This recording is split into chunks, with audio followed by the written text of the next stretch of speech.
I love to see the towns passing by and to ride these rails neath God's blue sky. Let me travel this land from the mountains to the sea, 'cause that's the life I believe He meant for me. And when I'm gone and at my grave you stand, say God called home your rambling man.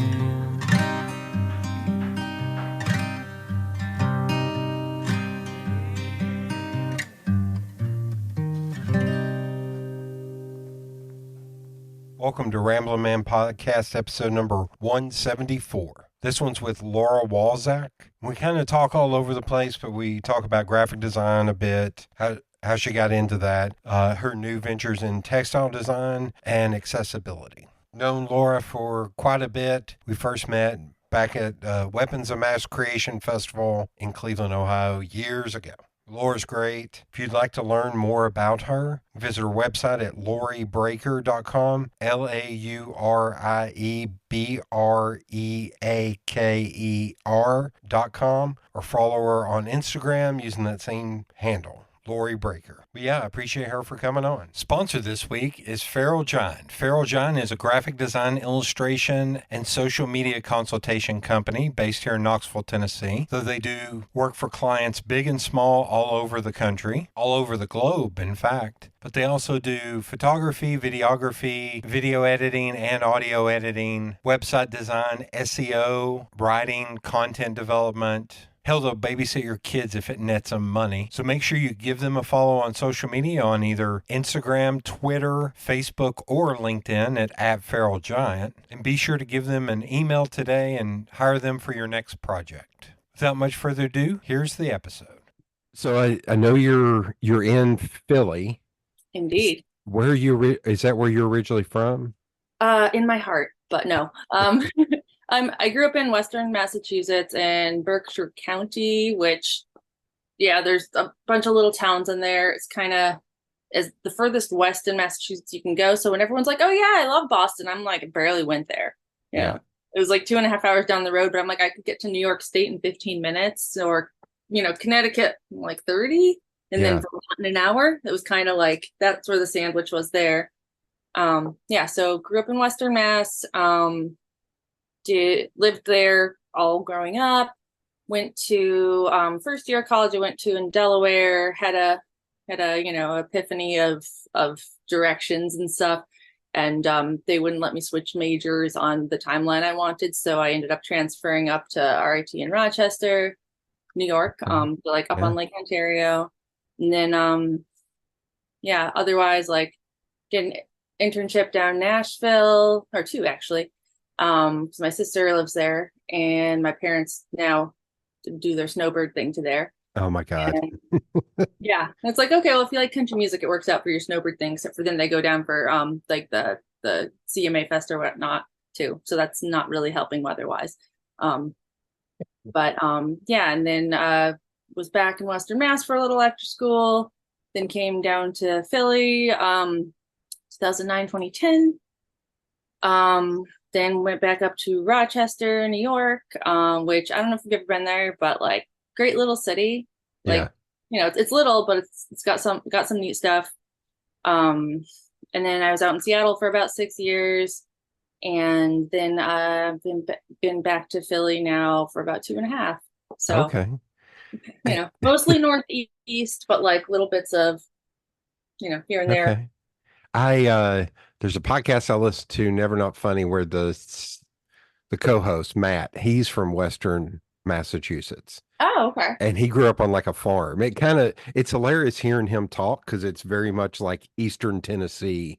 Like he's like, oh yeah, we were on a farm. There was nowhere near us.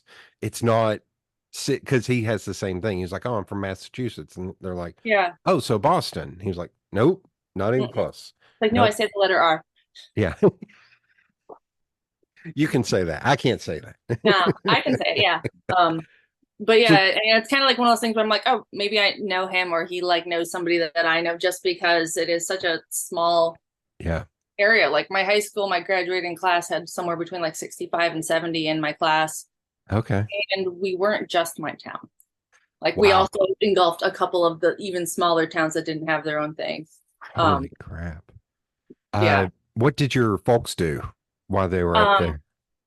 yeah, so mom, speech language pathologist, so she mostly worked like young elementary age, working on like stutter, saying your sounds right, that kind of thing, and like within a school system.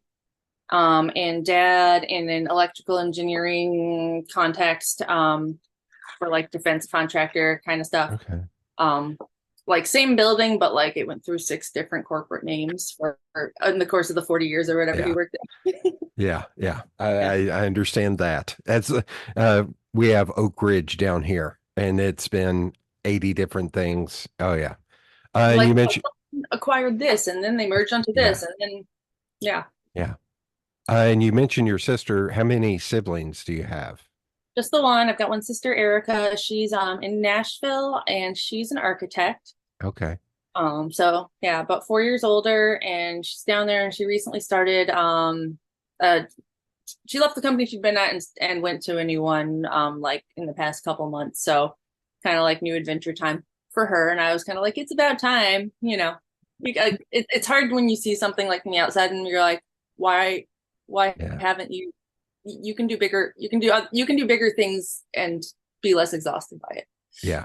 It's, they're putting up enough buildings in Nashville, so I'm sure she has plenty of work because it Yeah. is nuts. Every time Always. I go over, it's something else new is going up. Uh, If I recall, she wrote her initials in like somewhere in the like rafters of the symphony hall when they were building that. oh yeah.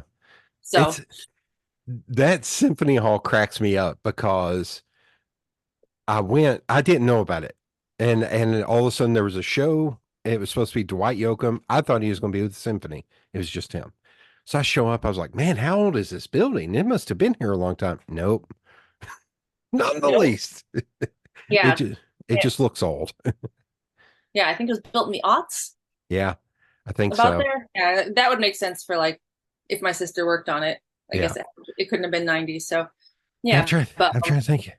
I've had seen some good shows there. I saw Dwight Yoakam. I saw Wynton Marsalis do a Christmas show with the New York Jazz guys. And then I saw Guster oh, Boston, nice. speaking of Boston, with the symphony. And it was unbelievable. It's an interesting venue for music. Yeah, Very interesting. I'm trying to think if I've actually seen anything there. I've done a tour because also like, there Yeah. was enough connections to stuff. I do remember like on one of the tours, one of the coolest things is like it was like I think it was like right before it was supposed to open or they were doing some like final whatever. And of course my sister was working on stuff, so she knew a lot of the other people that were involved. And I got introduced to an acoustician. And I didn't know that that was a thing a person could be. Like, I'm like, I hear people be like, oh, I'm a sound engineer, but it's like, no, this guy is like sits in different seats and like advises on like what like materials will or won't do things to the sound, like for the seats, for the Yeah. like the whole room, because like rooms have tone and stuff too, and like you need it to be good for Yeah. purpose. So I need that dude to come over here. There's one venue here that even like a comedian, the sound sucks. Like it doesn't matter if it's a heavy band, an acoustic band, or a comedian, the sound is just dog shit. And every time it's like, man, they missed out on the I'm not going to try and pronounce that name. Acoustician. yeah, that Acoustician. sounds about right. I mean, it's the only one I've met, so So when you were young, were you into art as a kid? Were you into comics or cartoons? art stuff, yes, and I not really comics and cartoons. Like I kind of low-key hated like Looney Tunes and stuff. Okay. I don't know why, like I don't know, just maybe like you're going through the TV and it's like I don't know. I feel like, I don't know. I say like a lot that I don't like comedy, which isn't necessarily the case. It's just like there's a lot of things that are like meant to be funny or comedic that I just don't like or don't find funny. And I think a lot of like cartoons kind of fell into that like cringe, as we'd say now. Yeah. Area. And like I didn't really have much comic exposure, but man, I was a voracious reader, just fiction in general. I don't remember exactly how old I was, but I want to say like it was definitely before fifth grade. I got obsessed with like the Nancy Drew books. Oh yeah. And you know, we like borrowed a box from someone that was like a friend of my uncle's who had like all of them in their attic of like either, I don't know if it was like original pressing, but it was like they were hardcover, not recent reprint, whatever's. And you know, got to read those ones. I had to give them back at some point, but like still pretty cool. Yeah. So, but oh god. I was going to say, were you a doodler or did you do art as a kid at all? Yeah. I think I was always kind of like a hands-on, you know, like there's definitely maybe the picture I'll send you will be the one of me like probably at like 4 that I'm like sitting on the kitchen floor with a big like finger painting like paper out there. So there's a lot of that stuff. And like I was always in like art classes and whatnot. And I like drawing, I like coloring. I things that you take for granted at the time, but then you realize not everybody had the same experience was there was printing on my dad's side of the family, and that meant that there were end rolls of paper that would appear in our basement. So if it was like, I want to do a big drawing, you know, sure, why not? I just had big rolls of paper that I could do like use for whatever. You know, like we would do a thing with some of the kids in the neighborhood where it's like, oh, you trace around one person and then you like color them into like a different character or something. And which came out kind of weird because like the way that like around your shorts and stuff and like, you know, it doesn't like look like the form in the right way, but still the things that you're just like, yeah, I had access to big rolls of paper just because. Yeah.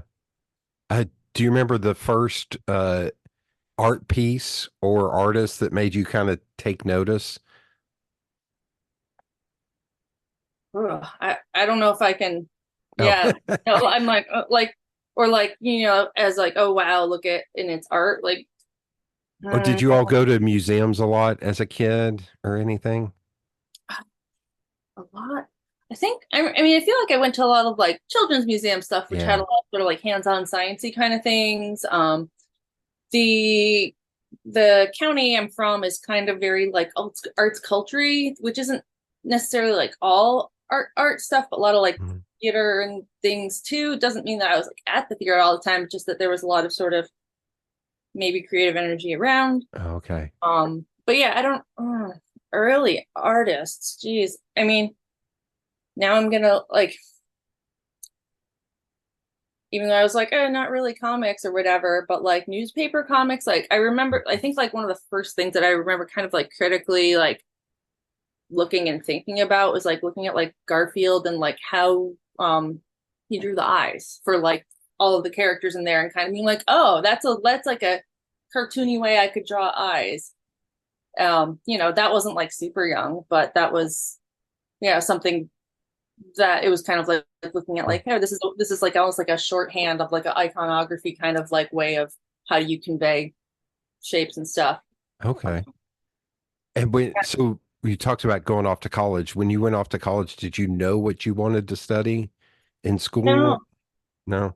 I mean, I had to pick something, but that doesn't mean, I don't know. It's picking what you're going to study is so different than what's the job you're going to do. And no one's really good, honestly, like no one's really good at being like, you know, explaining what an actual day of a career is, honestly. Or not no one, but like so many people, they're like, oh, well, if you like this thing, and I'm like, yeah, but does that mean that I hide on a laptop for whatever, or does this mean that I'm at like a site for something, or what am I doing? Am I on my feet? Am I traveling around? Do a lot. They're like, well, if you like the thing, but I was interested in science and art things, and like honestly, I didn't really know what to do with art things. Like it was sort of like I knew I was like, I don't want to be a painter. And like that's kind of like the only way that, like, I know studio art is more than just painting, but it kind of just like felt like that was the path that would go. And I'm like, I don't really, that doesn't feel like what I want to do with it. And I was like, well, I like biology, like genetics, hereditary stuff, super interesting to me always. So I went to school as a biology major for a year. And that was at Delaware. And like throughout that year, you know, you kind of like find out things from what you do. And I, you know, ended up like helping with like some clubs and stuff where it was like, oh, I was putting together a flyer for events weekly for a thing, or helping put together some like, you know, DIY concerts and doing like little sort of like postery things for that. And I'm like, okay, so applied art things. And like, yeah, like toward the end of that year of being a biology major, like I kind of knew, like, I'm like, at least it's not necessarily that I don't like the science, but I didn't think that it was like viable for me to continue in the way that like the curriculum and structure was to achieve that degree. Like it was like, oh, okay, so if you're a bio major, you're taking these 4 classes. Sorry, your chemistry section is at 8 a.m. There's 300 people in there, and yeah, it was like it was too much of a, I couldn't like focus on like parts, like I couldn't get to the things that I was interested in. I was kind of like stuck being, you know, like a number in the system of whatnot there. And so like I ended up not doing chemistry the second semester and like picked up a music theory class and did great in it. Yeah. So I'm like, okay, yeah. Yeah. And like I'd already kind of been like, okay, if it wasn't the science thing, then what's this art thing? And then I had kind of learned more about like what graphic design is, because I didn't really have like that exposure that much earlier. Like I did stuff for yearbook, but it wasn't like, oh, this is kind of like what graphic designers do. It was sort of like, I don't know, just it was something else. Okay. Yeah. So, And you left Delaware and went to, where did you go? Rochester Institute of Technology. Okay. Yeah. So And I had applied there out of high school, and it was kind of like one of those things that like you could like reactivate it. okay.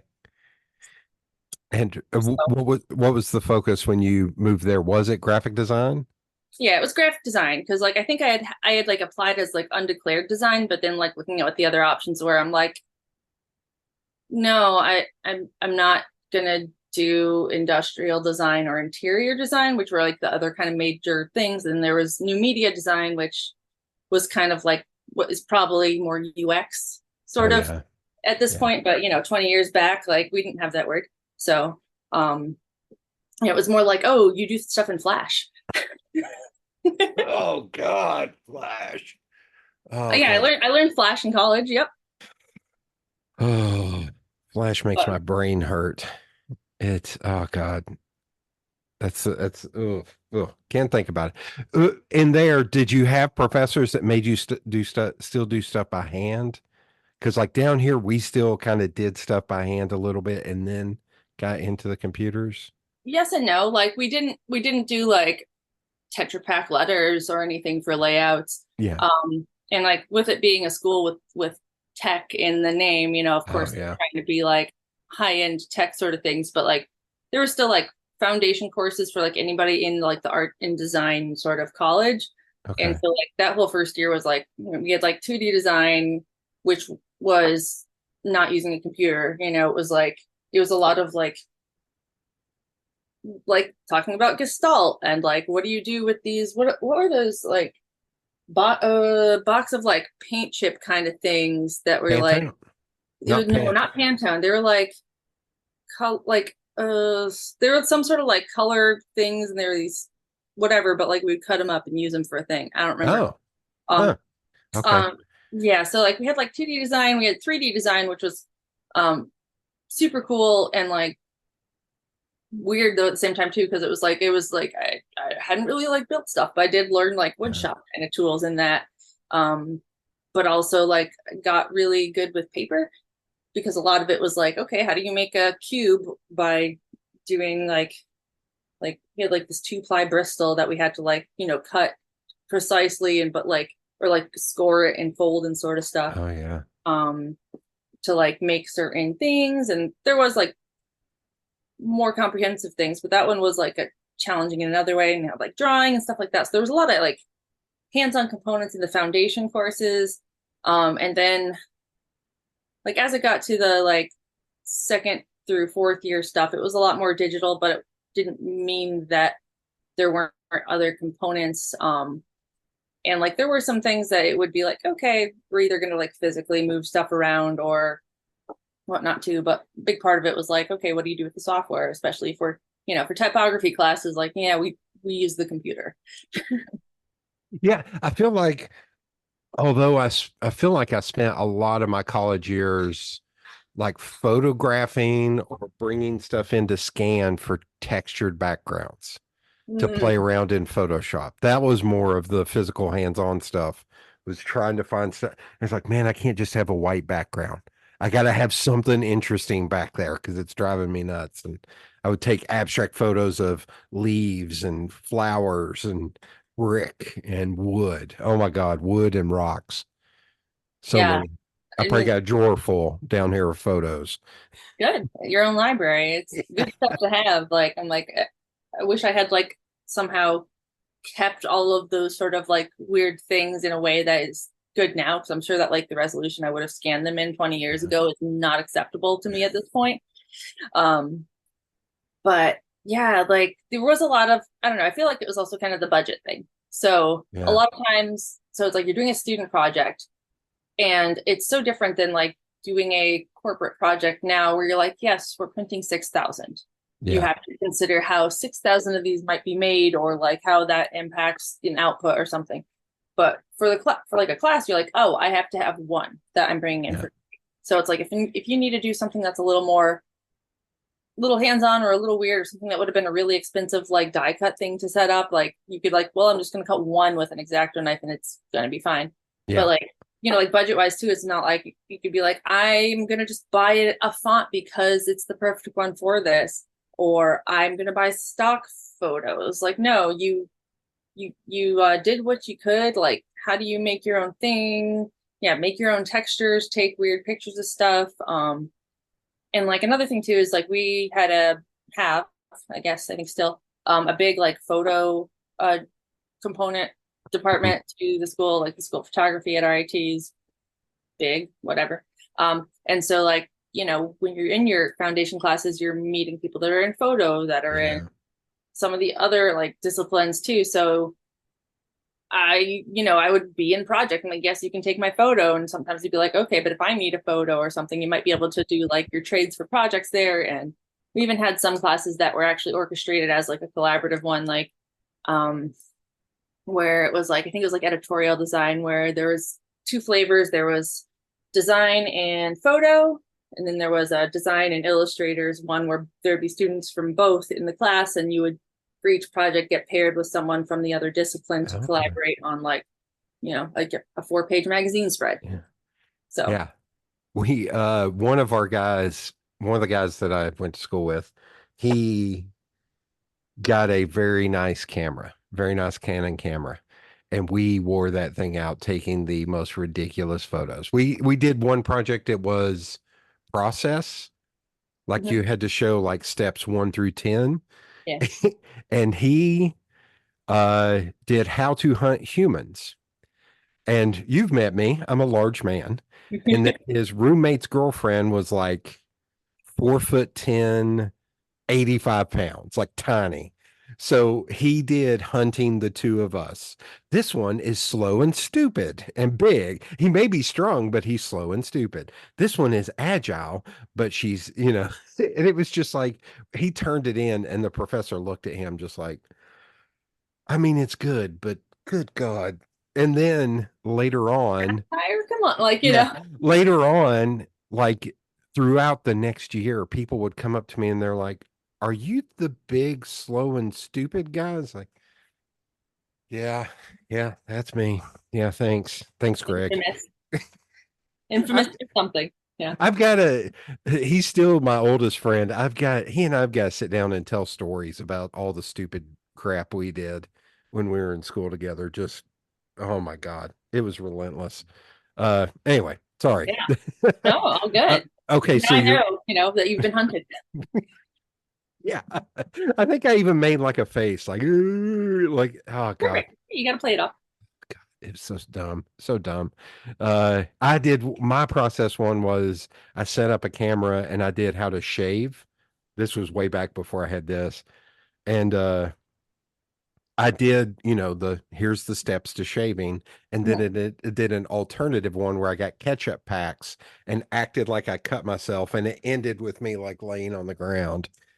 And I handed in my work, and Mr. Gilbert, the teacher, he was like, okay, this is good. This is solid. And I was like, do you want to see the other version? He was like, oh no. Because he knew with three of us guys, he knew. And so I pulled up the other one and he looked at it. Oh God. It's like, you always have to do the do's and the don'ts, especially like if Yeah. you're doing like a brand thing or whatever. Oh Like, don't do yeah, it for the totally. logo. So it's like, this is for the shaving. Don't do this. You know, Don't do this. You'll die on your like yeah, it was ketchup. It looks so stupid. It looks so bad. Like that was the funniest part yeah. of it all. Well, I mean, that way you're like, clearly it's not like, it doesn't need a content Par- warning at that point. You're like, yeah, I just can't eat my fries. parody. Well, I don't know. Yeah, parody. Parody. Yeah. Clearly. Um, okay, so you said you did two internships in Nashville. Was that when you were there in at RIT, or did you do those later? Yeah, so I did them both like within one summer. So the summer of Okay. 2006. Yeah, it was kind of like we could do internships for like a credit, but it had to meet certain criteria or whatever. And like honestly, at the time, I don't know, it was one of those things where it's like I didn't know how to get in, didn't really have like a lot of sort of prep on Mhm. like how like it wasn't required. So it was sort of like you're on Oh, your own, or there's some things that were like listed as like co-ops that like there'd only be a couple. And so like me being like, I reached out to three places, I thought I was golden. Like, mhm. like in general, like at all. And like, oh no, I haven't heard back. Like, so it was like, okay. So I guess this is kind of a fun story of how like one of them came up. But I was part of like the student AIGA group at Oh, our school, and we had Jim from Hatch Show Print come speak, oh, okay. and I kind of like on the spot cold asked him if I could intern, and he said yes. Oh my So God. yeah, it's kind of like, which is so wild now because like I've known people that have done more recently, and they're like, oh, there's this whole like specific process with dates and whatever, and I was like, I asked Jim when I met him because Uh, I was kind of like, I'm probably going to be in Nashville this summer anyway. I have a place to stay. It's not a big deal. What's the thing? And he was like, yes. And then like detail wise, ended up like it wasn't like the early summer session. It was kind of like the August sort of like okay. time. So like I know some people would already have been back to school. So I think that was kind of how that sort of cohort got Yeah. in place. But yeah, so like I was there for like a month. So it wasn't a ton, but it was still like totally game changing. I'm trying to think. So '06, they were still in the old location at that point, right? 316 Broadway. Yeah. Yeah. Yeah. I'm trying to remember. I've got a friend, Yeah. Laura Baisden. She goes by Camp Never Nice. Mhm. I think she would have been like right after that. Like Yeah, I she, think we've interacted in some capacity just because, okay. yeah, but yeah, I definitely know who that is. But there was another different Laura that was there at that point, and then Oh, okay. Brad Vetter, Oh, um, yeah. Yeah. Agnes Barton Sabo, I don't know if you know Julie Sola, That name sounds familiar. but yeah, like she was kind of like there every once in a while kind of thing. And yeah, so I was there for about a month or so, and like I'd never done letterpress before. um Really didn't have a ton of print like exposure. Like I Hmm. mean, like you do like the one like lino carving in high school, and they're like, look, you can print. um Yeah. or like the potatoes and stuff, but otherwise like I hadn't really had exposure to like machines for printing. Yeah. And 06, Nashville was still kind of low key back then. Like it wasn't as bonkers as it is now. Like, There weren't the like cycle saloons yeah. of bachelorette parties, no. Yeah, there was a friend that we used to go, we would just take a weekend and go to Nashville and get a cheap hotel downtown. And it was like 6 o'clock. All the offices would let out and it would be dead for like 3 hours, even on like a Friday or a Saturday night. And then at night it started picking up a little bit. But now it's like you go at 4 o'clock on a Tuesday and it's wall to wall people. Like Yeah. it's the number one destination for bachelorette parties Yep. in the country. Yeah. That's wild. That's why I avoid it with the, Yeah. Yeah. I haven't really been there too much since, like not in like a staying for a long time way. Like my yeah, sister does live there, but she was out like by like San Francisco for a little while her husband was doing uh, postdoc stuff. Um and then like yeah, I've like visited a couple times, but not it's different than when you're like living yeah, there and like where am I getting lunch today? yeah. Or, do they still have that hot chicken stand? Like, there's like chicken on a stick. I'm like, that's a perfect lunch. Like, Well, uh, the reason why I mentioned that is because, like, it was, I'm trying to think, it was sometime in the early aughts. I went there for a Photoshop class, mhm, and they had this Photoshop class where it was in this big conference center, and there was probably 75 of us there. Like, it was in a room for 500, but there were 75 of us there. And it yeah, was me and the woman who worked with me at the print shop and her boyfriend, who was also a designer. And we left and we barely found a place to eat dinner on like a Monday or a Tuesday night. I was like, man, how Nashville has changed so yeah, much in yeah, such a small amount of time. Uh, okay.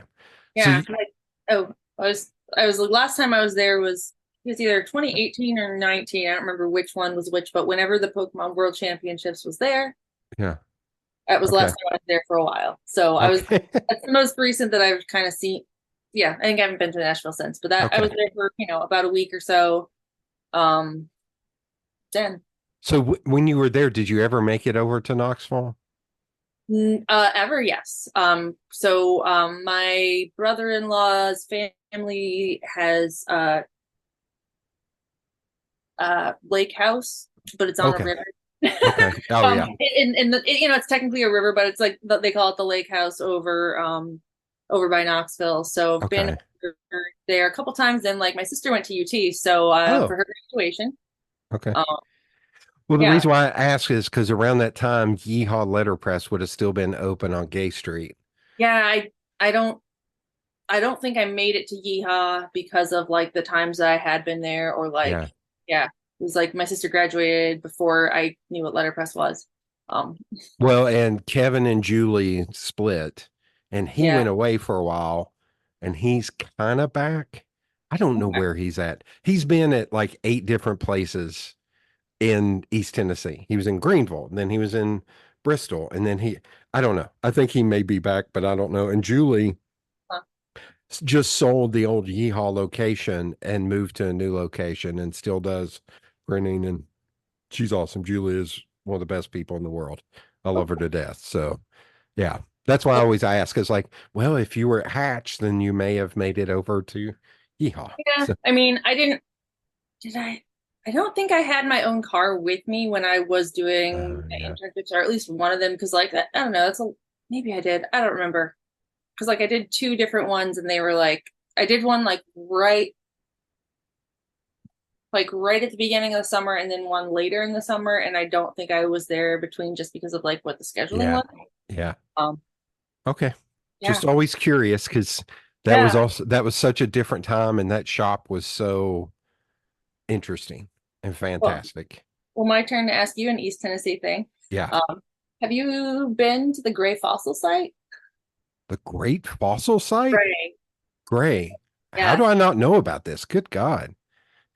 Gray Yeah, I Fossil. just it's something that I'm like, oh, next time if we have a family thing where we're going down to the lake house, like it's not it's even further east than Knoxville. But Okay. like there's like a paleo podcast that I've been listening to that Holy the crap. host do did worked there for, I think, when they were doing their like graduate degrees, and they talk about it a lot because that's the site that they're most familiar with. But it's like a fairly like recently found one that was found like when they were trying to build a road. I'm pretty sure, like, you know, it's like, oh, we're doing construction. Oh no, what's this? Yeah.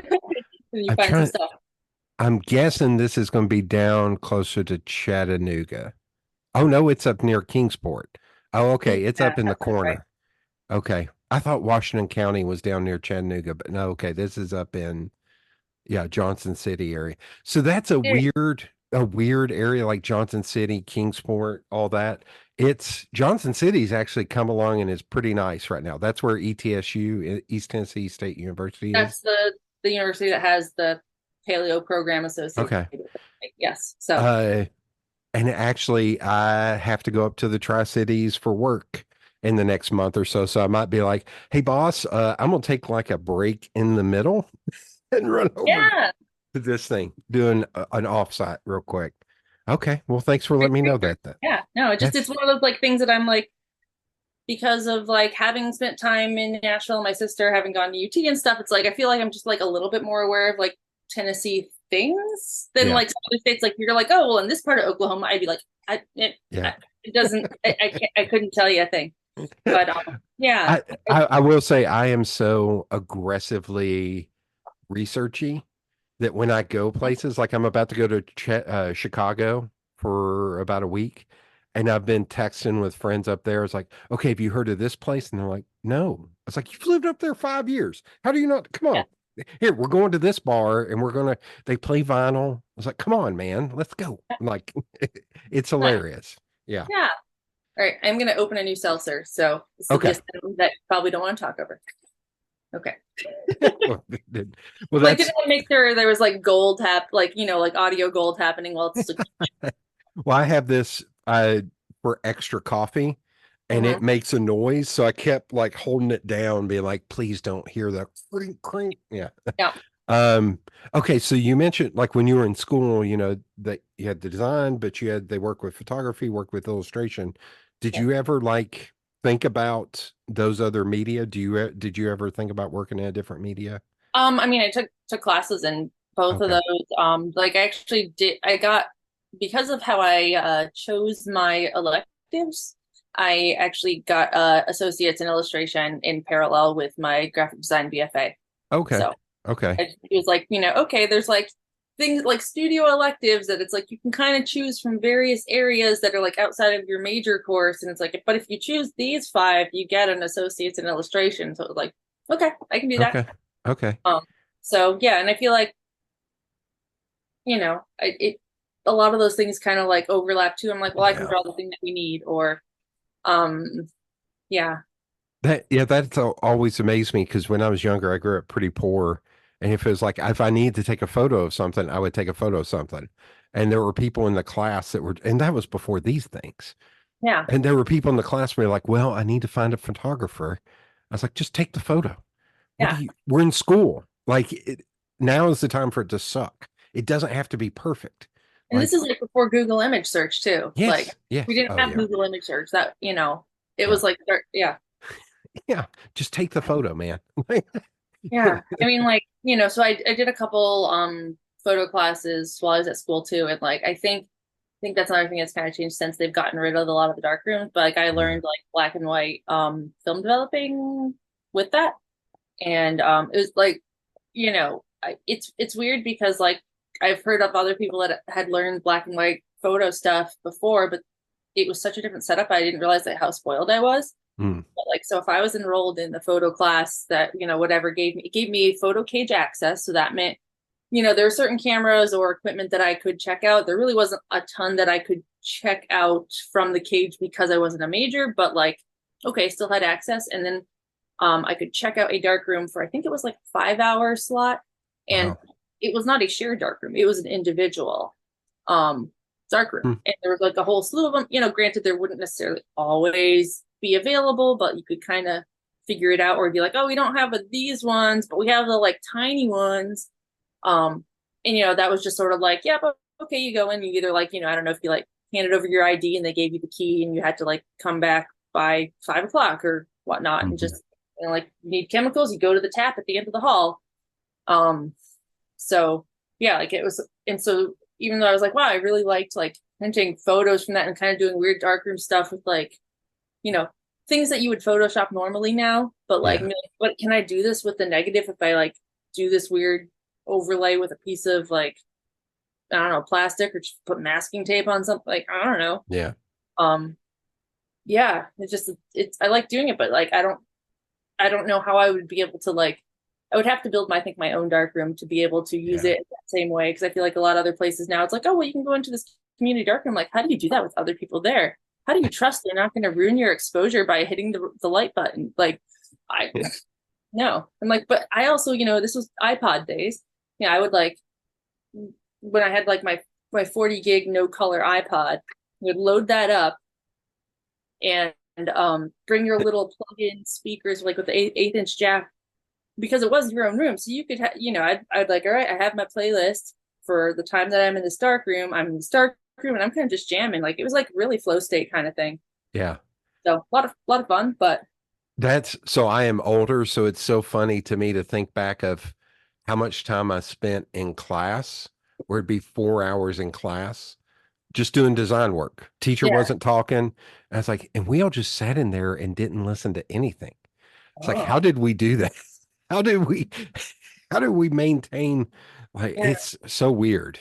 Like now, because I just plug in all day long and listen to podcasts or music or whatever. It's like back then I just listened to the hum of all the computers really working hard. Yeah, I think for like studio classes, I probably had like a Discman and then eventually an iPod for things, but like with headphones. So like if it was just like a work session thing, totally. But but then again, if you're in there with like a whole bunch of other people too, you're kind of like riffing off each other or that. But yeah, it was, it'd be like go to the computer lab to do the work, and like it's kind of wild times for how different it is. Speaking of different, so you got a degree in design. Now, have you changed what kind of design you do over the years? Have you gotten into like the UI, UX or web design or anything like that? I've had a lot of different titles. Okay. They're honestly all HR things. Like, Yeah. What is the reasoning to call me a visual communications specialist? Because I feel like the longer your title is, it means the lower you get paid. Yeah. I mean, like not directly, but like, there was one place I worked that like, I was a graphic designer there. There was someone who was clearly like the most senior of the designers, probably should have been an art director, but like, no, he can't be a director. Directors have corner offices. Like, it's like, it's not what that means. So, all those titles, but like, yeah, I think, for the most part, like graphic design, and I've been kind of a print girl as much as I can be. Okay. But like, it's, it's like, well, a lot of the things like you can apply to stuff, and there's so much that translates regardless and doesn't even necessarily mean, but I've never sought out like a UX UI title, but I feel like if you're not considering the user in your design anyway, you're probably missing something big. That is, I have seen, how can I tread lightly here?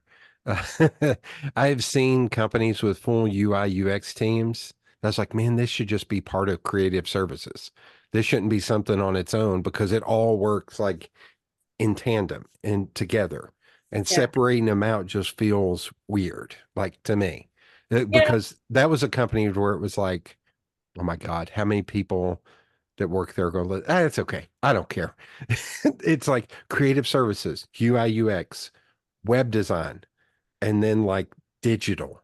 And it was like all four of you should be on one team because you all four should be working in tandem and overlay with one another. And you're not. And it's, I agree with that. Yeah. Yeah. And like, I think a lot of it is like, what is the output that somebody needs? And it's like, okay, so I don't know if I could do the outputs that like a UX designer would do, because I haven't really, I don't know. I could ramp up to it, I'm sure, but like, I'm like, okay, so are you doing user flows? I don't really know how to do that, but you're like, oh, you need a PDF that does whatever. Yeah, I got you. Yeah. It's like, so I'm like, I can make your files that are image outputs or components to things, or something that will, if we send this file to a printer, it will turn into this like, like fold up display that is the right size. And it's like, so it's like, what are the outputs? But like, there's a lot of stuff within the disciplines that, I don't know. When it comes to that same company, what you said about titles, it took me a long time to realize. I was like, oh, I was the art director there. Like, they just refused to call me art director because they would have had to add a zero on the end of my paycheck. And right. they didn't want to do that. So I was just senior graphic designer. But I was the one that like rebranded all 3 channels and did all the heavy lifting and did all this work. And I was like, and I'm still making Yeah. this. Yeah, it's so weird. It was so weird. But later on, I was like, oh, I was the art director. I need to update my LinkedIn and resume because that's what I was. Like, And that's nobody what can. you're doing. Yeah. Yeah, that was the work I was doing. Anyway, so Yeah. you're okay. So you're mainly in print. Now you'd mentioned you're about Not to start. leasing. Yeah, you're about to start grad school for textile design. Yeah, So so that's kind of boomeranging back to, I guess, like tangibles. So like the last 6 or so years, I've been working in tech. So not been making a ton of print things. Kind of like a lot of the outputs had been sort of, for a good part of that, like marketing is, I think, the better way to do it. Be like rectangles that go on the internet. yeah, like small rectangles that have something succinct. That was a lot of it. And then like the last 3 years of that, I was doing kind of like long form reports that are eventually a PDF as like an output. I'm, definitely deglamorizing it there, but like that was what the output was. But like a lot of that is, I missed having something that is tangible. And like I'd kind of figured out like a way to explain the things that I like to do. And it's like, it's like in 3 like levels, like you could put like an end stop at the end of each of these 3, but like, I like to make things, stop, to be used, stop, to make things. okay. So if I can make things that then somebody else uses to make something, that's like golden. I love it. And I'm pretty open for that interpretation too. Like it could be like, oh, so like with the textile thing coming up, like, yes, I made a fabric and now you're making a dress out of it. Cool. But like, if I make something that like makes a memory, that works good. Yeah. So is textile design, is it going to be a lot of patterns? Like trying to figure out how to step and repeat? Like, I explain textile design to me a little bit. Yeah. So there's a lot that I don't know yet still. But see me in 2 years. See me right, yeah. So within the program that I'm doing, there's 3 different concentrations. There is a wovens concentration, a knit concentration, and a print concentration. So I'm doing the print unless I have some sort of epiphany, like, early on for one of the others. But like, I've kind of like print is my jam. I think in print. But it is like, it's like a really like technology centric too, of like how the things are made. And it's like within a school of design and engineering. Like I have a weave technology class this fall. I have a yarn and fibers class this fall. So I'm going to be learning like how the things work, because that kind of really impacts what you can do with them further, or like even just doing with like, paper stuff, like knowing which way the grain on the paper goes lets you know what is it going to fold that way, so it's like, what am I going to figure out that is like an actual component of textiles and fabrics that helps figure out like how they work, or how to do it differently or better or more efficiently, or all the above. This is not like a one-to-one, but these feel parallel. I've been like saving like house design ideas on Instagram. And because of that, I keep getting more and more ads for like custom wallpaper to where Hmm. you can come up with like your own pattern or anything. Yeah. I was like, man, that's the world we live in now. You're not stuck with like whatever is at Home Depot or wherever. And then you can do something that is custom that is not going to cost you as much as your house does. And It is wild the print on demand options that yeah, exist in the current world. Like blows my mind. yeah. But I also feel like those two are they're not exactly the same, but I feel like they're coming up at the same time. How about that? That's a better way to put it. Like, Yeah. And uh, like, that's the kind of thing that too, like, yeah, if you wanted to do custom wallpaper or fabric, like you could head over to Spoonflower and do it. yeah, Um, yeah, and there's a whole bunch of people on Skillshare and YouTube that'll show you some of like the tricks for how yeah. to get there for that. So it's like I've been dabbling and like interested in kind of like service design stuff since before I knew that as a term. Um, There um was, so yeah. where I went to college, it was a technical school, and you could put your resume on file, and people would call the school and say, I need a designer. And you would come out there. So I went to one company, and it was a textiles company, Oh, but it cool. was literally you were working on this would have been like 99, 2000, 99, I think. You were working on a computer that was from the 80s, and you were literally turning one pixel on and off or coloring it one of like 32 colors. And they were very impressed with my portfolio because I was a designer. Like I actually knew stuff. And then I was like, I don't think this is for me. And the two people who work doing that, they're like, this is not for you. Because you're literally turning pixels on and off. This is not a creative job. And I'm just saying how the time has changed. But Oh yeah. I still remember the owner called Pellissippi and told them to pull my resume because I was unwilling to come and work there. Huh. And I was like, and they called me and I was like, no, leave it on there. Just don't tell him about me, please, ever again. Yeah. Yeah. Well, there's so many things that kind of like again with the titles. So Yeah. like surface design or print design or because like I like historically when I say print design I mean brochures. Yeah. Like Yeah. like that is the tangible output that like pretty much anybody that I would walk by on the street, if I said that to them they would understand. Yeah. But Oh, then my. like just that like if you look up the term print designer though, like if you're like I don't know, I'm doing an Indeed or a LinkedIn job search and you put print designer, you'll get some that are like that, like marketing collateral. Mhm. Then you're gonna get some that are like fashion print, Yeah. and they're it's like a lot of individuals are probably capable to do both, but probably don't have a portfolio that spans both. And again, what are the titles? We're using this term. What do we mean? Yeah. Yeah. Yeah, and it's interesting because like my dad was a truck driver forever. My mom worked for the phone company. And my dad still to this day, even though I've been designer forever, he's like, oh, he does like restaurant menus and shit. And I'm like, I haven't done a restaurant menu in like 7 years. And before that, it was probably 10 years. But sure, I do menus. Yes, that's good But enough. how do you explain the thing to somebody who doesn't have any of the like nuance for the industry? And it's like, okay, what's the thing that they know about? And be like, okay, yeah, that. Um, I would try to explain, I'd be like, I do packaging for this company. I do this, so I see you make boxes, like the shipping yeah. boxes. Like, no.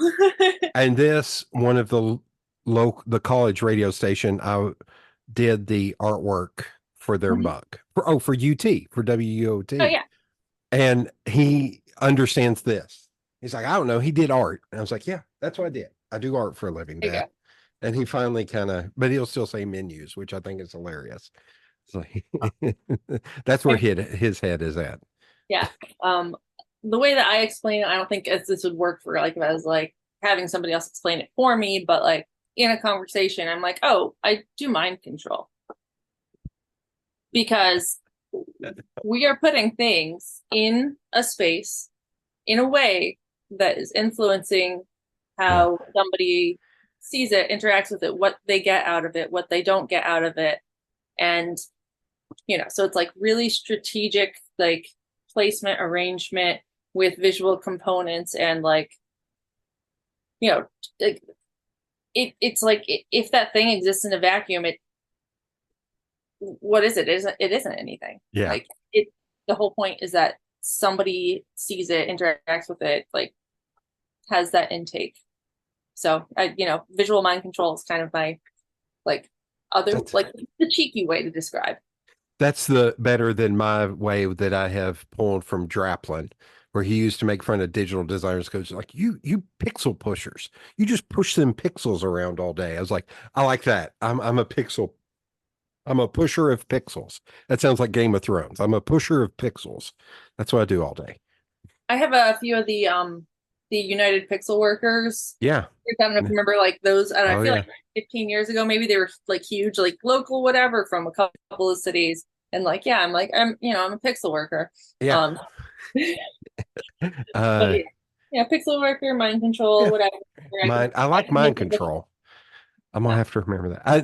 I every once in a while I'll get into a scenario with somebody where they'll start talking about insurance and they'll start going deep on like, well, we're the AOR, we're gonna AOR this, we're gonna do this. And I was like, cool, I'm gonna clone stamp layer 15 and then apply quick mask and and they're like, what are you talking about? I was like, that's what it sounds like to me. That's my version of what you're saying. It's like, Yeah. It's even worse sometimes too, because I'm just like, I don't know, it's just W. Like that's the key that I hit. I've kind of like skipped I don't process it as like I am doing whatever the menu says. I'm like, no, it's this key. It's this key. It's like a fluency on its own where I'm just like, yeah. I don't know what you call it, but it's alt shift something like, yeah. And I know what it will do, but the names are extra info sometimes, except for I, when you're trying to explain or teach. I am writing down an idea for a piece of art that I will share with you off mic. That Okay. and you saying that, I was like, oh my God, because I have described something lately, and I was like, I was like, and this is why I do that, because I am from the generation where you had to do this all the time. And it just hit me what I need to say. I will tell you afterwards because I don't want anybody taking my idea. Even All though right. it's stupid and silly and it's just going to be a social media piece. Yeah. But It yeah, is, yeah, yeah. I Uh, do like a lot of that stuff though. It's like what with the photo things too. It's like, okay, dodge and burn in Photoshop. Yeah, because I understand that, and like I think I remember the names better because I have sat in the dark room and dodged and burned. yeah, yeah, So it's like which ones have I done hands on versus which one is just a key. right, right. That's, it was wild watching I'm trying to remember who it was, is a documentary on a photographer, and he was literally using the dodge and burn tools. And I was like, I have never seen that before. That's hilarious. It's like, watching them do it. Like that's how that works. Yeah. Oh, like Oh, yeah, I'm okay. taking a piece of cardboard and lightly wiggling it so we don't get hard lines as I'm doing my exposure. That's what's happening here. That's crazy. Like, yeah. And I know from following you that accessibility is also a huge thing for you. Uh, well, Yeah. I know that's a big question to ask, but what is the driver on that? Like, what makes that super important to you? I mean, I think that makes it what it makes it important to me is like, why would I intentionally have someone excluded from anything? Okay. It's kind of like that's kind of like where the gut is. It's just like, what do you mean? Like, why are you putting up walls where you don't need to? Okay. Um, even though that's not the like kind of origin of it, but that's kind of like how it's turned into. It's like a default of like, yeah, of course. It's sort of just like it's like ingrained. Um, Okay. but like it was something like we didn't talk about accessibility in school. Like we would talk about like, oh, I don't know, maybe you shouldn't put yellow type on white if you need somebody to see something as signage, but like it wasn't in a super like technical way or whatever. It might be like, oh well, if you're trying to, if that's like the vibe, maybe you still do it. But one of the roles I was at my most recent employer, I was doing a lot of like review of ads, and there was like an accessibility component, and mostly like, is the contrast ratio between the type and the background at least this? Yeah. Is there alt text, and is it actually like conveying the impact of the ad in the full degree, not just like ad for shampoo, like, and it's like, no, no, no, is there a discount, is there a benefit? Like, so it's sort of a like, one of the principles was like, the benefit should be the same whether or not you are getting the full like visual or just the like screen reader text. And just that became, I was like, oh, this is really interesting, and I kind of like love that just is making, I guess, like experience better. Like, I guess it's probably the most UXy of things for me. But I did a bunch of like trainings we had available internally, and even joined like a group there, which had to like do some trainings to like apply and like write a little statement. But I was part of the Alliance for Accessibility internally, and just, it's kind of like it was like an extracurricular, but like within work, and we would have meetings and talk about different stuff or different initiatives, like trainings or projects. Yeah, and just a super interesting area related to things that I work on, which even though like I feel like a lot of accessibility stuff is the job of like the app engineers. Like, are you coding this in a way that it's going to do the thing the way that needs to? And so like, as somebody who is like a visual designer, as far as like HR was concerned, it didn't seem like a lot of those things necessarily would fall into my like realm of influence. But it's kind of like something that like I've found like even like that I was not aware that this was like a realm to consider. Mm-hmm. And that means that there's probably plenty of other people that haven't known or heard that's realm to consider, that might not even be in any necessarily like fields that have a lot of impact, but kind of like working alongside a lot of those people. I even had a couple managers ago who was somebody who wasn't like creative. It just was sort of like, we need your team to nest under somebody because of the way company structure goes. And like the fact that he was able to like actually, like, I was, he switched his email signature from having orange text, like, like Okay. LED orange text in it, because we had that conversation, and he was aware. He's like, oh, okay, there might be a certain percent of people that get my emails that can't read my email signature because I have it in this brand color. So it's like, okay, so like the fact that there's like little ways that kind of anybody can make a slightly different consideration to make an experience better for more people is just really cool. And that's kind of the like cool to see an impact, because being on the side of like having something that is not ideal and wishing, like, oh, it'd be nice if somebody did this, or I'm kind of the annoying person at the live event that when somebody's like, oh, I don't need the mic, I'll just shout, and I'm like, but the live stream, but the recording, but the people on the other side of the room, I'm like, no, you put your question in the mic. I'm like, no, put them like, yeah. There's a mic there for a purpose. There's amplification for a purpose. Like, I don't like, good for you that you have like skills in yelling, but like that's a piece of merch. I have skills in yelling. That's amazing. Like you can still do that. Like flex, like, oh God. But like that's not the entire purpose, and that's not the entire reason for something. Or like I love having captions on, and I do not have hearing impairment. Yeah. Oh yeah. It's a processing thing, it's a situational thing.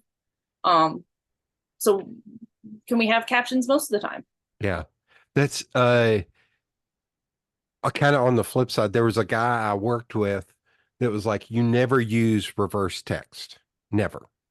Like never. You can never use reverse text. I was like, what if it's on a banner and the type is 300 point bold on reverse? He's like, nope.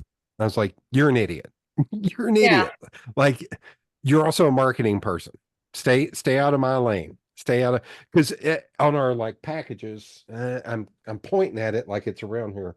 On one of the packages, there was something that was just legal text. And I was like, I'm going to put this on the bottom and it's blue as a background. I'm sorry, it's blue. That's the color of our package. And it's not going to be super legible, but it's there for compliance. And that's the only reason it's there. I was like, I'm going to make it as big as I can to make it kind of legible, to make it legible to, let's say, 99% of people. There's Yeah. going to be 1%. Guess what? This is repeated in the manual in bigger type. Like, so we've got a default, we got a backup. He's like, nope, you need to just block off that part and make it a white background, black type. I was like, making it black type's not going to make it any better, man. I was like, it's just there because it legally has. And he would argue with me tooth and nail over that. I was like, okay, Yeah.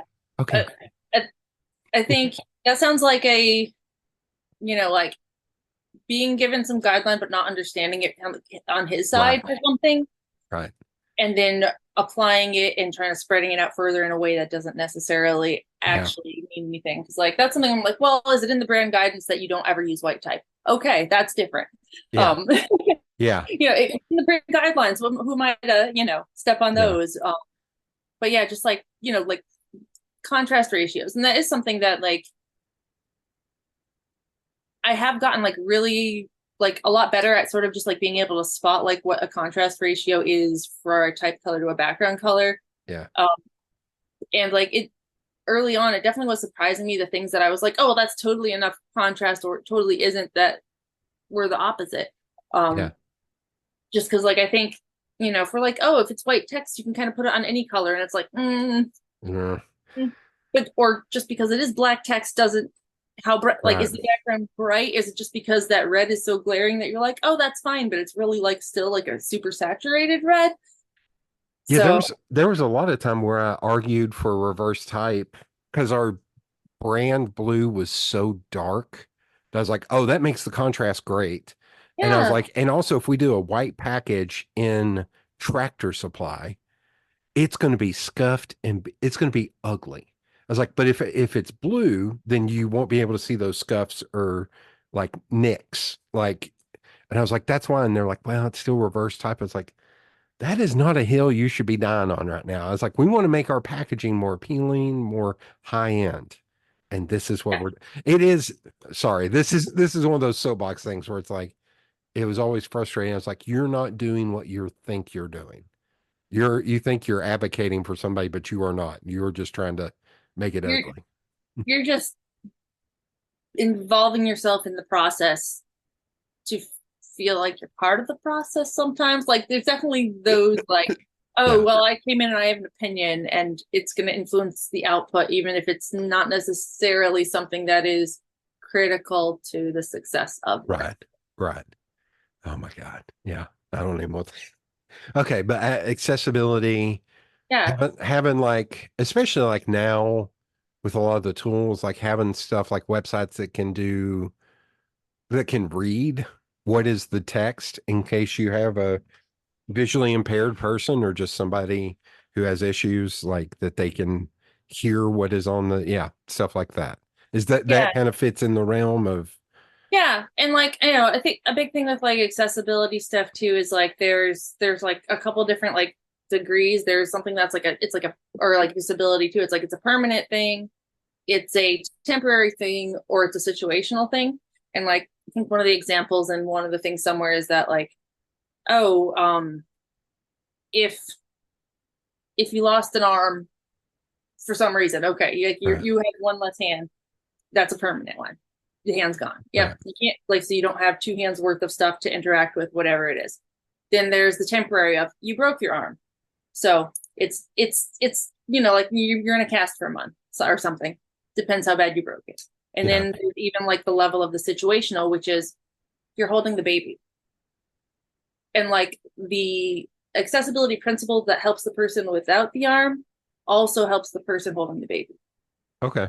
And so like if you're considering ways to make things more accessible, you're helping more people than you would have thought you were, just because, you know, how many times are you somewhere out where it's like bright sunlight and you try to look at your phone screen and you're like, oh, like either have to like shade it or whatever.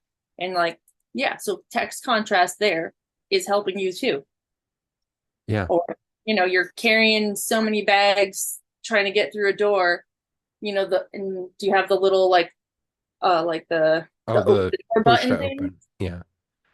You know, that can help you too, not just somebody who use like mobility devices. Yeah.